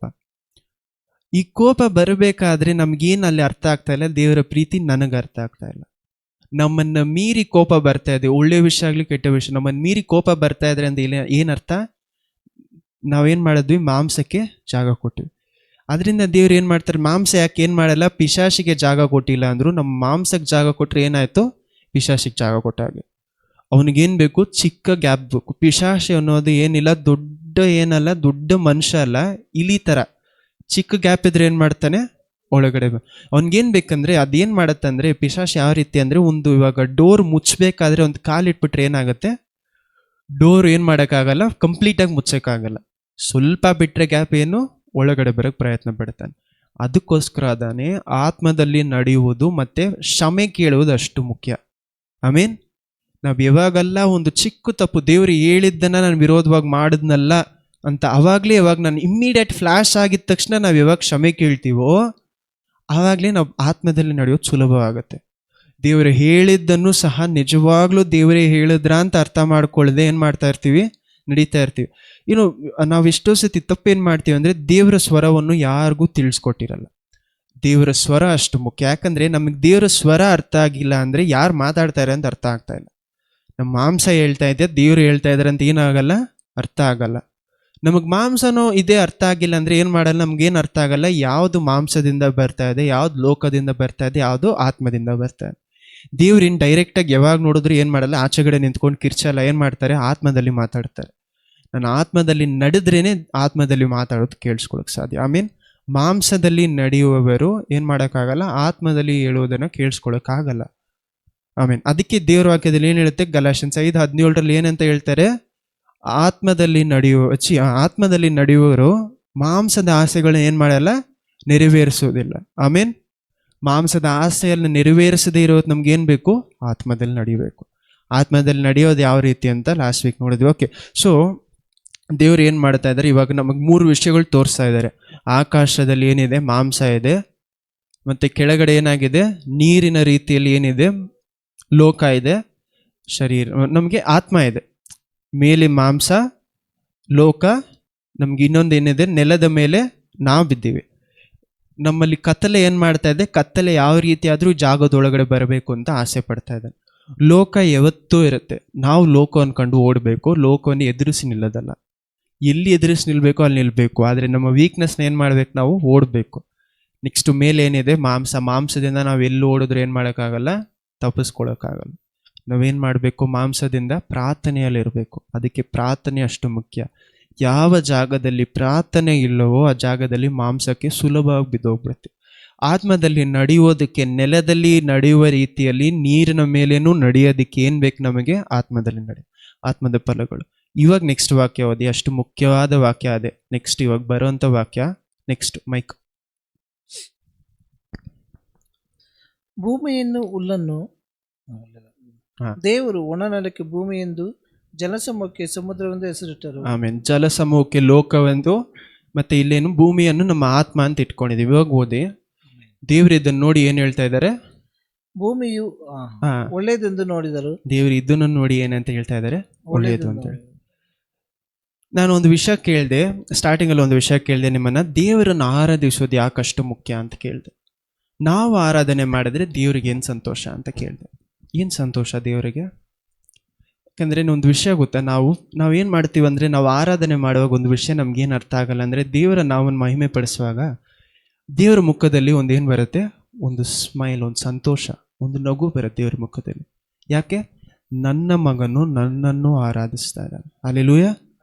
ನಾವು ದೇವರು ನಮ್ಮನ್ನು ಏನ್ ಮಾಡಿದ್ದಾರೆ? ಅವರು ಬಹಳವಾದ ಪ್ರೀತಿಯಿಂದಾನು, ಕೃಪೆಯಿಂದಾನು, ಆ ದಯೆಯಿಂದ ಏನ್ ಮಾಡ್ತಾ ಇದ್ದಾರೆ? ತನ್ನ ಮಕ್ಕಳಾಗಿ ದತ್ತು ತಗೊಳ್ತಾ ಇದ್ದಾರೆ. ಆಮೇನ್. ಅವರ ಮಕ್ಕಳಾಗಿರುವುದಕ್ಕೆ ನಮಗೆ ಯಾರು ಏನಿಲ್ಲ, ನಮ್ಮಲ್ಲಿ ಯಾವುದೇ ಒಳ್ಳೆ ಗುಣ ಇಲ್ಲ. ಆದ್ರೆ ಇಂಥ ಮನುಷ್ಯರನ್ನು ತನ್ನ ಮಕ್ಕಳಾಗಿ ಯಾರ ಮೂಲಕ? ಕ್ರಿಸ್ತ ಯೇಸುವಿನ ಮೂಲಕ ತನ್ನ ಮಕ್ಕಳಾಗಿ ಅವರ ಕೃಪೆಯ ಅನುಸಾರವಾಗಿ ನಮ್ಮನ್ನು ಸೇರಿಸ್ಕೊಂಡಿದ್ದಾರೆ. ಆಮೇನ್. ಇಂಥ ಮನುಷ್ಯರ ಅವರನ್ನು ಆರಾಧಿಸುವಾಗ ಅವ್ರು ಏನ್ ಮಾಡ್ತಾ ಇದ್ದಾರೆ? ನಗ್ತಾರೆ. ನಮ್ಮನ್ನು ನೋಡಿ ಸಂತೋಷ ಪಡ್ತಾರೆ. ಅಲ್ಲಿ ಅದಕ್ಕೆ ವಾಕ್ಯ, ಅದನ್ನೆಲ್ಲವನ್ನು ನೋಡಿ ದೇವರು ಏನ್ ಹೇಳ್ತಾ ಇದ್ದಾರೆ? ಸಂತೋಷ ಪಡ್ತಾರೆ. ದೇವರು ನಮ್ಮಲ್ಲಿ ಮಾಡುವಂತ ಕೆಲಸ ನೋಡಿ ಸಂತೋಷ ಪಡ್ತಾ ಇದ್ದಾರಾ ಇವತ್ತು? ನಿಮ್ಮ ಪ್ರಶ್ನೆ ಅದೇ. ನಮ್ಮನ್ನು ನೋಡಿ ಅವ್ರ ಮುಖದಲ್ಲಿ ನಗು ಬರ್ತಾ ಇದೆ ಅಥವಾ ದುಃಖ ಪಡ್ತಾ ಇದ್ದಾರೆ. ಯಾಕಂದ್ರೆ ಪವಿತ್ರ ಆತ್ಮರನ್ನ ಏನ್ ಮಾಡದೇ ಇರಿ ಅಂತ ಹೇಳ್ತಾರೆ, ದುಃಖ ಪಡಿಸದೇ ಇರಿ. ಯಾಕಂದ್ರೆ ನಿಮ್ಮ ಕೊನೆಯ ದಿವಸದ ಸೀಲ್ ಮುದ್ರೆಯಾಗಿ ಯಾರಿದ್ದಾರೆ? ಪವಿತ್ರ ಆತ್ಮ ಇದ್ದಾರೆ. ಅದರಿಂದ ಇವಾಗ ಏನು ಹೇಳ್ತಾ ಇದ್ದಾರೆ ಆ ವಾಕ್ಯದಲ್ಲಿ? ದೇವರು ಅದನ್ನು ನೋಡಿ ಸಂತೋಷ ಪಟ್ಟರು. ದೇವರು ನಮ್ಮನ್ನು ಜ್ಞಾನದಿಂದ ತುಂಬಿಸುವಾಗ ಅದನ್ನು ನೋಡಿ ಏನಕ್ಕೆ ಸಂತೋಷ ಪಡ್ತಾರೆ? ನನ್ನ ಜ್ಞಾನವನ್ನು ಏನು ಮಾಡ್ತಾ ಇದ್ದಾನೆ? ಮನಸ್ಸಲ್ಲಿ ಇಟ್ಕೊಳ್ತಾ ಇದ್ದಾನೆ. ಅದಕ್ಕೆ ದೇವರ ವಾಕ್ಯವನ್ನು, ಜ್ಞಾನವನ್ನು ಎಲ್ಲಿ ಬರೀತೀನಿ ಅಂತ ಹೊಸ ಒಡಂಬಡಿಕೆ ನಮ್ಗೆ ಕೊಟ್ಟಿದ್ದಾರೆ ಹಿಬ್ರೂಸಲ್ಲಿ, ಮನಸ್ಸಿನ ಕಲ್ಲಿನ ಮೇಲೆ. ಆಮೇನ್. ನಮ್ಮ ಮನಸ್ಸಿನ ಮೇಲೆ ದೇವರ ವಾಕ್ಯವನ್ನು ಬರೀತಾ ಇದ್ದಾರೆ. ಅದರಿಂದ ನಮಗೆ ಜ್ಞಾನವಾಗಿ ಮಾರ್ಪಡ್ತಾ ಇದೆ. ಆಮೇನ್. ಜ್ಞಾನಕ್ಕೆ ಏನು ಆಡ್ ಮಾಡಿ ಅಂತ ಹೇಳ್ತಾ ಇದ್ದಾರೆ? ದಮೆಯನ್ನು, ಸೆಲ್ಫ್ ಕಂಟ್ರೋಲ್. ಮತ್ತೆ ನೆಕ್ಸ್ಟ್ ಏನಿದೆ? ಸೆಲ್ಫ್ ಕಂಟ್ರೋಲ್ಗೆ ಏನು ಆಡ್ ಮಾಡಿ? ನಿಧಾನ, ತಾಳ್ಮೆಯನ್ನು ಆಡ್ ಮಾಡಿ ಅಂತ ಇದ್ದಾರೆ. ಸೊ ಇವಾಗ ಮೊದಲು ಇದೆಲ್ಲವೂ 3ನೇ ದಿವಸದಲ್ಲಿ ಹಾಫ್ ಡೇ ಏನಕ್ಕೆ ಹೋಗ್ಬಿಡ್ತು? ನಮಗೆ ಜ್ಞಾನವನ್ನು ತಿಳಿಸಿ ಯಾವುದು ತಪ್ಪು ಯಾವ್ದು ರೈಟು ಅಂತ ತಿಳಿಸಕ್ಕೆ ಹೋಗ್ಬಿಡ್ತು. ಮೊದಲು 3ನೇ ದಿವಸದಲ್ಲಿ, 2ನೇ ದಿವಸದಲ್ಲಿ ದೇವರು ಏನು ಮಾಡ್ತಾ ಇದ್ದಾರೆ? ಸಪ್ರೇಟ್ ಮಾಡ್ತಾ ಇದ್ದಾರೆ. 3ನೇ ದಿವಸದಲ್ಲಿ ಏನು ಮಾಡ್ತಾರೆ? ಸಪ್ರೇಟ್ ಮಾಡ್ತಾ ಇದ್ದಾರೆ. ನಮಗೆ ಯಾರಿಗೂ ಸಪ್ರೇಷನ್ ಇಷ್ಟ ಇಲ್ಲ. ಆದರೆ ದೇವರು ಅದನ್ನು ಮಾಡುವಾಗ ಏನಾಗ್ತಾ ಇದೆ? ನಾವು ಅದನ್ನು ಕಂಡು, ದೇವರೇ ನೀವು ಮಾಡೋದು ನನ್ನ ಒಳ್ಳೆಯದಕ್ಕೋಸ್ಕರ ಮಾಡ್ತಾ ಇದ್ದೀರಾ. ನಾವು ಪಾಪವನ್ನು, ಯೇಸು ಕ್ರಿಸ್ತುವಿಗೆ ಅಷ್ಟು ಅಭಿಷೇಕ ಇದ್ದಿದ್ದಕ್ಕೆ ಕಾರಣ, ಹೀಬ್ರೂಸ್ 1ನೇ ಅಧ್ಯಾಯ ಪ್ರಕಾರ ಯೇಸು ಕ್ರಿಸ್ತುವಿಗೆ ಪಾಪವನ್ನು ಕಂಡು ಅಷ್ಟು ಹಾಗೆ ಇತ್ತು. ಪಾಪಿಯನ್ನು ಕಂಡಲ್ಲ, ಪಾಪವನ್ನು ಕಂಡು.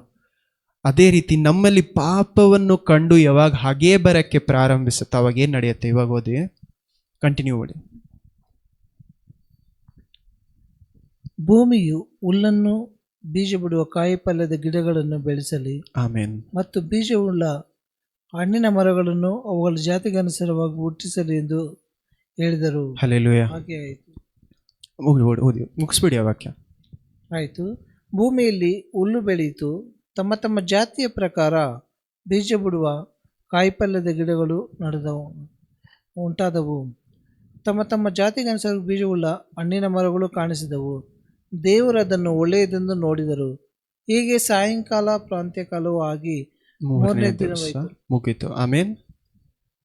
ನಮ್ಮ ಜೀವನದಲ್ಲಿ 3ನೇ ದಿನ ಯಾವಾಗ ಆಗತ್ತೆ? ಒಂದು ಸಾಯಂಕಾಲ ಬರಬೇಕು ಅಂತ ಹೇಳಿದೆ. ಆದರೆ ಸಾಯಂಕಾಲಕ್ಕೆ ಮೊದಲು ಏನು ಬರಬೇಕಾಗಿದೆ? ಹುಲ್ಲು ಬರಬೇಕು, ಫ್ರೂಟ್ಸ್. ಪವಿತ್ರಾತ್ಮರ ಫಲಗಳು ಯಾವಾಗ ನಮ್ಮಲ್ಲಿ ಬರಕ್ಕೆ ಪ್ರಾರಂಭಿಸತ್ತೆ? ನಮ್ಮನ್ನು ನಾವು ಸಮರ್ಪಿಸಿ, ದೇವರೇ ಪಾಪವನ್ನು ನೋಡಿ ನನಗೆ ಹಾಗೆ ಬರ್ತಾ ಇದೆ ಅಂತ ಹೇಳುವವರೆಗೂ ಪವಿತ್ರಾತ್ಮರ ಫಲಗಳು ನಮ್ಮಲ್ಲಿ ಬರಲ್ಲ. ಪವಿತ್ರಾತ್ಮರ ಅಷ್ಟು ಫಲಗಳು, ಯಾಕಂದರೆ ಒಂದು ಪವಿತ್ರಾತ್ಮರ ಫಲ ಏನು? Self control. ಅದಕ್ಕೆ ದೇವರು ನಮಗೆ ಹೇಳಿತನದ ಆತ್ಮವನ್ನು ಕೊಟ್ಟಿಲ್ಲ. ಯಾವ ಆತ್ಮ ಕೊಟ್ಟಿದ್ದಾರೆ? ಸ್ವಸ್ಥ ಬುದ್ಧಿ, ಧೈರ್ಯ, ಪ್ರೀತಿ. ಆದರೆ ಇದು ಗಲಾಷ್ಯನ್ಸ್ 5:22 ಮಾತ್ರ ಓದಿದ, ಅದನ್ನು ಮುಗಿಸೋಣ. ಗಲಾಷ್ಯನ್ಸ್ 5:22.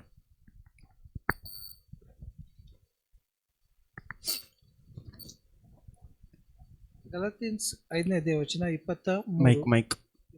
ಮೈಕ್. ದೇವರಾತ್ಮನಿಂದ ಉಂಟಾಗುವ ಫಲವು ಏನೆಂದರೆ ಪ್ರೀತಿ, ಸಂತೋಷ, ಸಮಾಧಾನ, ದೀರ್ಘಶಾಂತಿ, ದಯೆ, ಉಪಕಾರ, ನಂಬಿಕೆ, ಸಾಧತ್ವ. 8ನೇದು ಏನಂತ ಹೇಳ್ತಾ ಇದ್ದಾರೆ? ಸಾಧತ್ವ, ಸೆಲ್ಫ್ ಕಂಟ್ರೋಲ್. ಆಮೇನ್. ದೇವರ ಫಲಗಳು ಯಾವಾಗ ಬರುತ್ತೆ? ನಾವು ಲೋಕದಿಂದಾನು ಮಾಂಸದಿಂದಾನು ಏನಾಗಿರ್ಬೇಕು? ಬೇರ್ಪಡ. ಅದಕ್ಕೆ ದೇವ್ರ ವಾಕ್ಯದಲ್ಲಿ ಏನು ಹೇಳ್ತಾ ಇದೆ? ದೇವರು ನಮ್ಮನ್ನ ಮಾಂಸದಿಂದ, ಲೋಕದಿಂದ ಬೇರ್ಪಡಿಸಿದ್ದಾರೆ. Yes separated us from the world and from the flesh. We are children of darkness. ನಾವು ಯಾರ ಮಕ್ಕಳಾಗಿದ್ವಿ? ದೇವರ ಕೋಪಕ್ಕೆ ಅನುಸಾರವಾದ ಮಕ್ಕಳು, ಪಿಶಾಚ ಕೈ ಕೆಳಗಡೆ ಇದ್ದಂಥ ಜನರು. ಅದಕ್ಕೆ ಕಾರಣ ಏನು? ಲೋಕಕ್ಕೆ ಅನುಸಾರವಾಗಿ ನಡೆದಿದ್ದ ಕಾರಣದಿಂದ ಪಿಶಾಚ ಕೈ ಕೆಳಗಡೆ ಇದ್ವಿ. ಪಿಶಾಚ ಕೈ ಕೆಳಗಡೆ ಇದ್ದಿದ್ದ ಕಾರಣದಿಂದ ನಮ್ಮ ಮಾಂಸವು ಏನಾಗಿತ್ತು? ಅದರ ಪ್ರಕಾರ ನಡೀತಾ ಇತ್ತು. ಆದರೆ ದೇವರು ಇವಾಗ ಏನು ಮಾಡ್ತಾ ಇದ್ದಾರೆ? ನಮ್ಮನ್ನು ಬೇರ್ಪಡಿಸಿದ್ದಾರೆ. God has called us to stand in freedom. ನಮ್ಮನ್ನು ದೇವರು ಯೇಸು ಕ್ರಿಸ್ತುವಿನ ಸ್ವತಂತ್ರದಲ್ಲಿ ನಿಂತುವುದಕ್ಕೋಸ್ಕರ ಕರೆದಿದ್ದಾರೆ. ಆಮೇನ್. ನಾವು ನಮ್ಮ ಸ್ವತಂತ್ರದಲ್ಲಿ ನಿಂತ್ಕೊತಾ ಇಲ್ಲ. ಹಲ್ಲೆಲೂಯಾ. ನಮ್ಮ ಸ್ವತಂತ್ರ ಅಂದರೆ ಪಾಪದಿಂದ ಬಿಡುಗಡೆ ಕೊಡುವುದು ಯಾರು?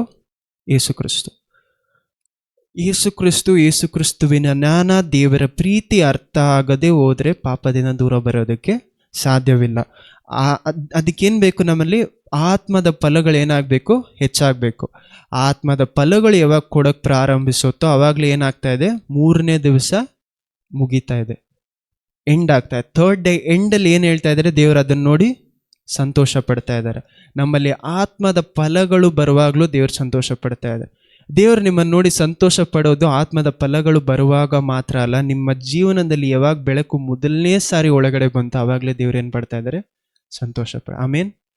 ದೇವರು ನಿಮ್ಮ ಕ್ಯಾರೆಕ್ಟರ್ ಚೇಂಜ್ ಆಗೋವರೆಗೂ ನಿಮ್ಮನ್ನು ಅವರ ಮಕ್ಕಳು ಅಂತ ಕರೀದೇ ಇರಲಿಲ್ಲ. ನಿಮ್ಮ ಕ್ಯಾರೆಕ್ಟರ್ ಚೇಂಜ್ ಆಗೋದಕ್ಕೆ ಯಾವಾಗ ನಿಮ್ಮನ್ನು ತನ್ನ ಮಕ್ಕಳಾಗಿ ಸ್ವೀಕರಿಸ್ಕೊಂಡ್ರು, ತೀರ್ಮಾನ ಮಾಡ್ಕೊಂಡ್ರಂದ್ರೆ ಭೂಲೋಕ ಉಂಟಾಗೋದಕ್ಕೆ ಮುಂಚೆ.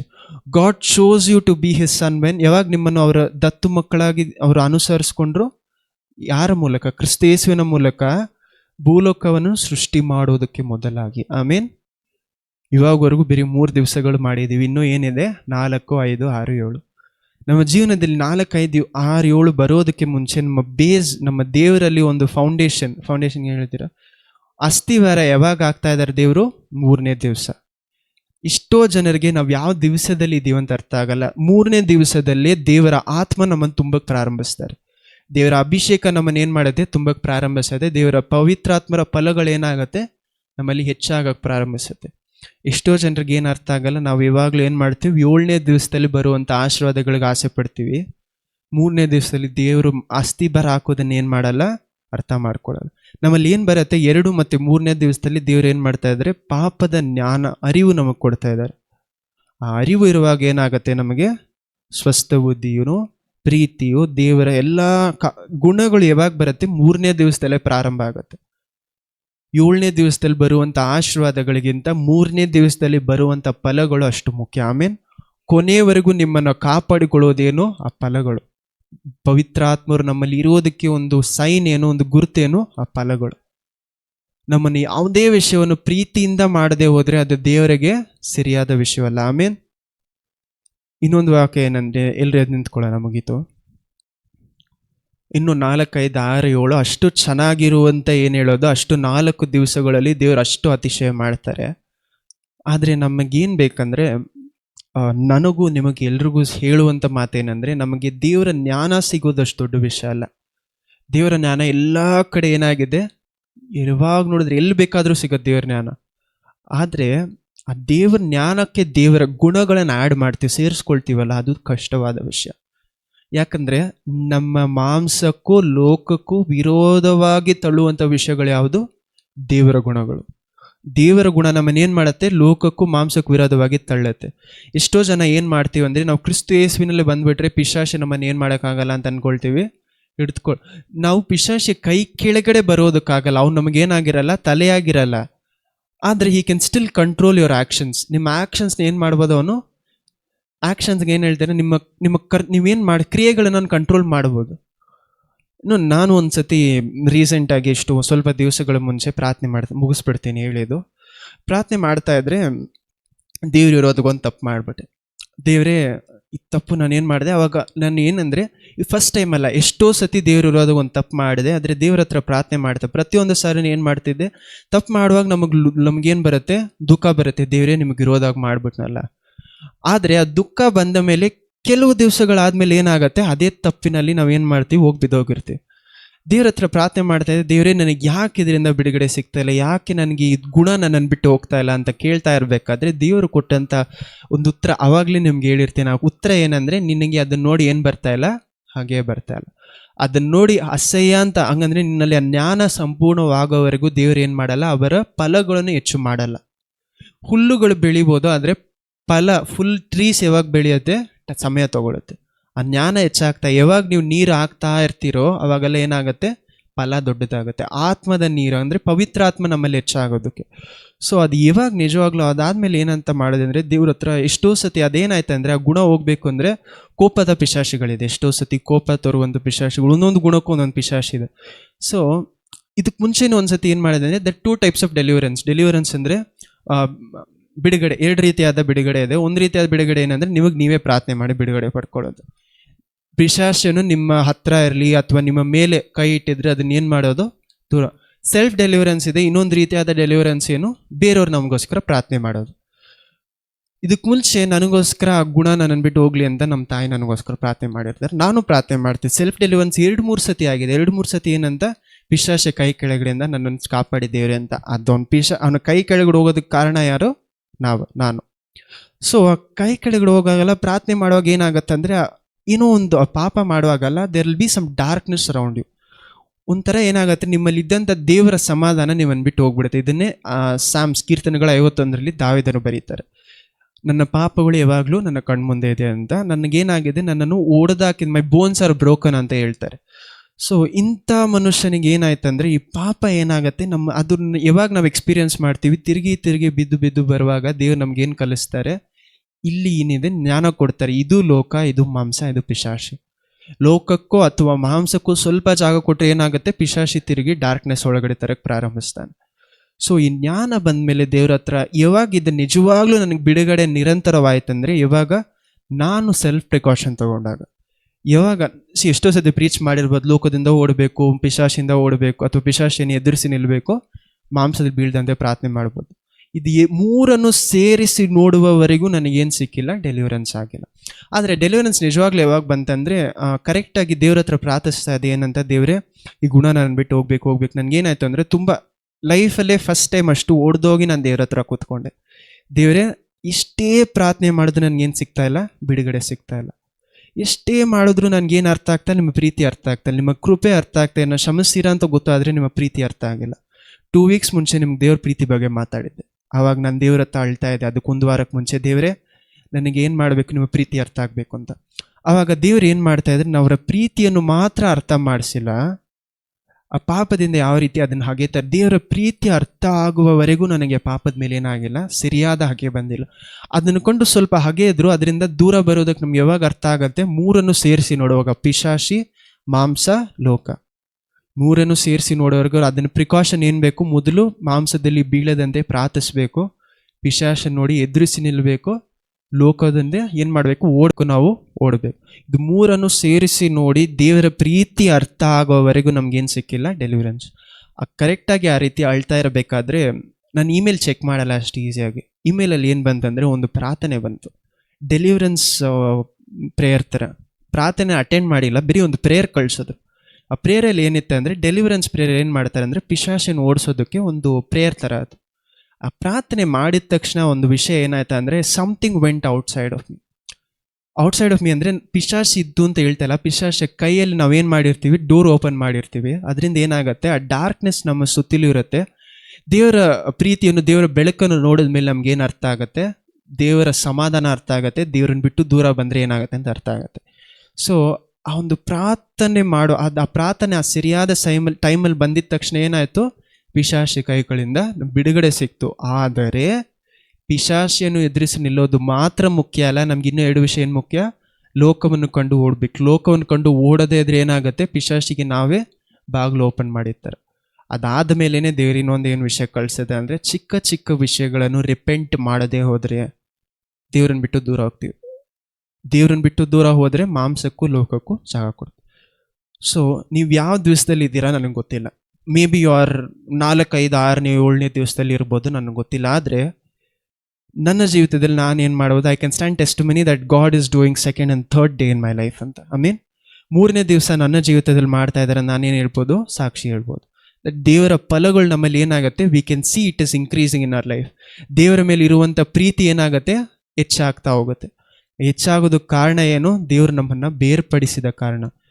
ನನಗೆ ಲೋಕನೂ ಬೇಕು, ನನಗೆ ದೇವರ ಫಲಗಳೂ ಬೇಕು ಅಂದರೆ ಏನಾಗಲ್ಲ, 2 ಸೇರೋಕ್ಕಾಗಲ್ಲ.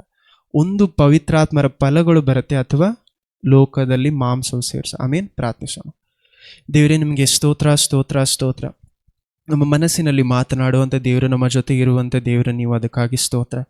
ನಮ್ಮ ಪ್ರತಿಯೊಬ್ಬರ ಆತ್ಮದಲ್ಲೂ ನೀವು ಮಾತನಾಡಿ ಅಪ್ಪ, ನಿಮ್ಮ ಆತ್ಮದ ಫಲಗಳು, ಸ್ಪಿರಿಚುವಲ್ ಬ್ಲೆಸ್ಸಿಂಗ್ಸ್ ಯಾವುದಂದ್ರೆ, ನಿಜವಾದ ಬ್ಲೆಸ್ಸಿಂಗು ನಾವು ದೇವರ ಜೊತೆ ಸಮಾಧಾನವಾಗಿರೋದು. ದೇವರು ನಮ್ಮನ್ನು ಪ್ರೀತಿ ಮಾಡಿ ಭೂಲೋಕವನ್ನು ಸೃಷ್ಟಿ ಮಾಡೋದಕ್ಕೆ ಮೊದಲಾಗಿಯೇ ಕ್ರಿಸ್ತು ಯೇಸುವಿನಲ್ಲಿ ನಮ್ಮನ್ನು ಕಂಡುಕೊಂಡ್ರೆ ಅದಕ್ಕಾಗಿ ಸ್ತೋತ್ರ. ಈ ಪ್ರೀತಿಯ ಅಗಲ ಆಳವನ್ನು ಎಫಿಷಿಯನ್ಸ್ 1ನೇ ಪ್ರಕಾರ ನಾವು ಯಾವಾಗ ಅರ್ಥ ಮಾಡ್ಕೊಳ್ತೀವೋ ಅವಾಗ ಸ್ತೋತ್ರ, ನಿಮ್ಮ ಪ್ರೀತಿ ಇನ್ನೂ ಹೆಚ್ಚಾಗಿ ನಮ್ಗೆ ಅರ್ಥ ಆಗಬೇಕಾದ್ರೆ ನಮ್ಮಲ್ಲಿ ನಿಮ್ಮ ಫಲಗಳು ಇನ್ನೂ ಹೆಚ್ಚಾಗಿ ಮಾರ್ಪಡತ್ತಪ್ಪ. ನಾವು ಯಾರನ್ನೂ ಒಳ್ಳೆಯವರಲ್ಲ, ನಮ್ಮಲ್ಲಿ ಯಾರಲ್ಲೂ ಪಾಪ ಇಲ್ಲ, ಕೊರತೆ ಇಲ್ಲ ಅಂತ ಹೇಳೋರು ತನ್ನಂತಾನೇ ಏಮರ್ಸ್ಕೊಳ್ತಾ ಇದ್ದಾರೆ. ಆದರೆ ಕೊರತೆಗಳಲ್ಲಿಯೂ ನಿಮ್ಮ ಕೃಪೆ ನಮಗೆ ಹೆಚ್ಚಾಗಿದೆ ಅಲ್ಲ. ನಮ್ಮ ಚಿಕ್ಕ ಚಿಕ್ಕ ತಪ್ಪುಗಳನ್ನು ಕ್ಷಮಿಸಿ ನಮ್ಮನ್ನು ಮಗನೇ ಅಂತ ಕರೆಯೋದನ್ನು ಬಿಟ್ಟಿಲ್ವಲ್ಲ, ಮಗನೇ ಮಗಳೇ ಅಂತ. ಅದಕ್ಕಾಗಿ ಸ್ತೋತ್ರ. ನಮ್ಮನ್ನು ನಿಮ್ಮ ಮಕ್ಕಳಾಗಿ ದತ್ತು ತಗೊಂಡಿರೋದಕ್ಕಾಗಿ ಸ್ತೋತ್ರ. ನಿಮ್ಮ ಕೃಪೆಯಲ್ಲಿ ನಮ್ಮನ್ನು ಹೆಚ್ಚಾಗಿ ನಡೆಸಿ, ಈ ವಾಕ್ಯದಲ್ಲಿ ಇರುವಂಥ ಜ್ಞಾನವಾಗಿ ಇಲ್ಲದೆ ಜ್ಞಾನವಾಗಿ ವ್ಯರ್ಥವಾಗಿ ಹೋಗದಂತೆ ಆ ಜ್ಞಾನ ಅಪ್ಪ ಸ್ತೋತ್ರ ಅದಕ್ಕೆ ಒಳ್ಳೆತನವನ್ನು ಪ್ರೀತಿಯನ್ನು ಆ್ಯಡ್ ಮಾಡ್ಕೊಳ್ಳೋದಕ್ಕೆ 1ನೇ ಪೇತ್ರನು 2ನೇ ಪೇತ್ರನು 1ನೇ ಅಧ್ಯಾಯದ ಪ್ರಕಾರ ನಮ್ಮನ್ನು ನಡೆಸಿ. ಎಂದು ಮಾರದೇ ಇರುವಂಥ ದೇವರ ಆಶ್ವಾಸಿ, ಗರ್ಜಿಸೋ ಸಿಂಹದ ಹಾಗೆ ಅಲೆದಾಡುತ್ತಿರುವಂಥ ಪಿಶಾಚಿಯಿಂದ ನಮ್ಮನ್ನು ಸುರಕ್ಷಿತವಾಗಿ ಇಟ್ಕೊಳ್ಳೋದು ದೇವರು ಮಾತ್ರ. ನಿಮ್ಮ ಕೃಪೆಯಲ್ಲಿ ನಮ್ಮನ್ನು ಸುರಕ್ಷಿತವಾಗಿ ಇಟ್ಕೊಳ್ಳಿ. ನಿಮ್ಮ ಫಲಗಳು ನಮ್ಮನ್ನು ಹೆಚ್ಚಾಗಲಿ. ಪ್ರತಿಯೊಬ್ಬರ ಮನಸ್ಸನ್ನು ನೋಡುವಂಥ ದೇವರನ್ನು ನಡೆಸ್ಕೊಡಿ. ಯೇಸುವಿನ ನಾಮದಲ್ಲಿ ತಂದೆ, ಆಮೇನ್.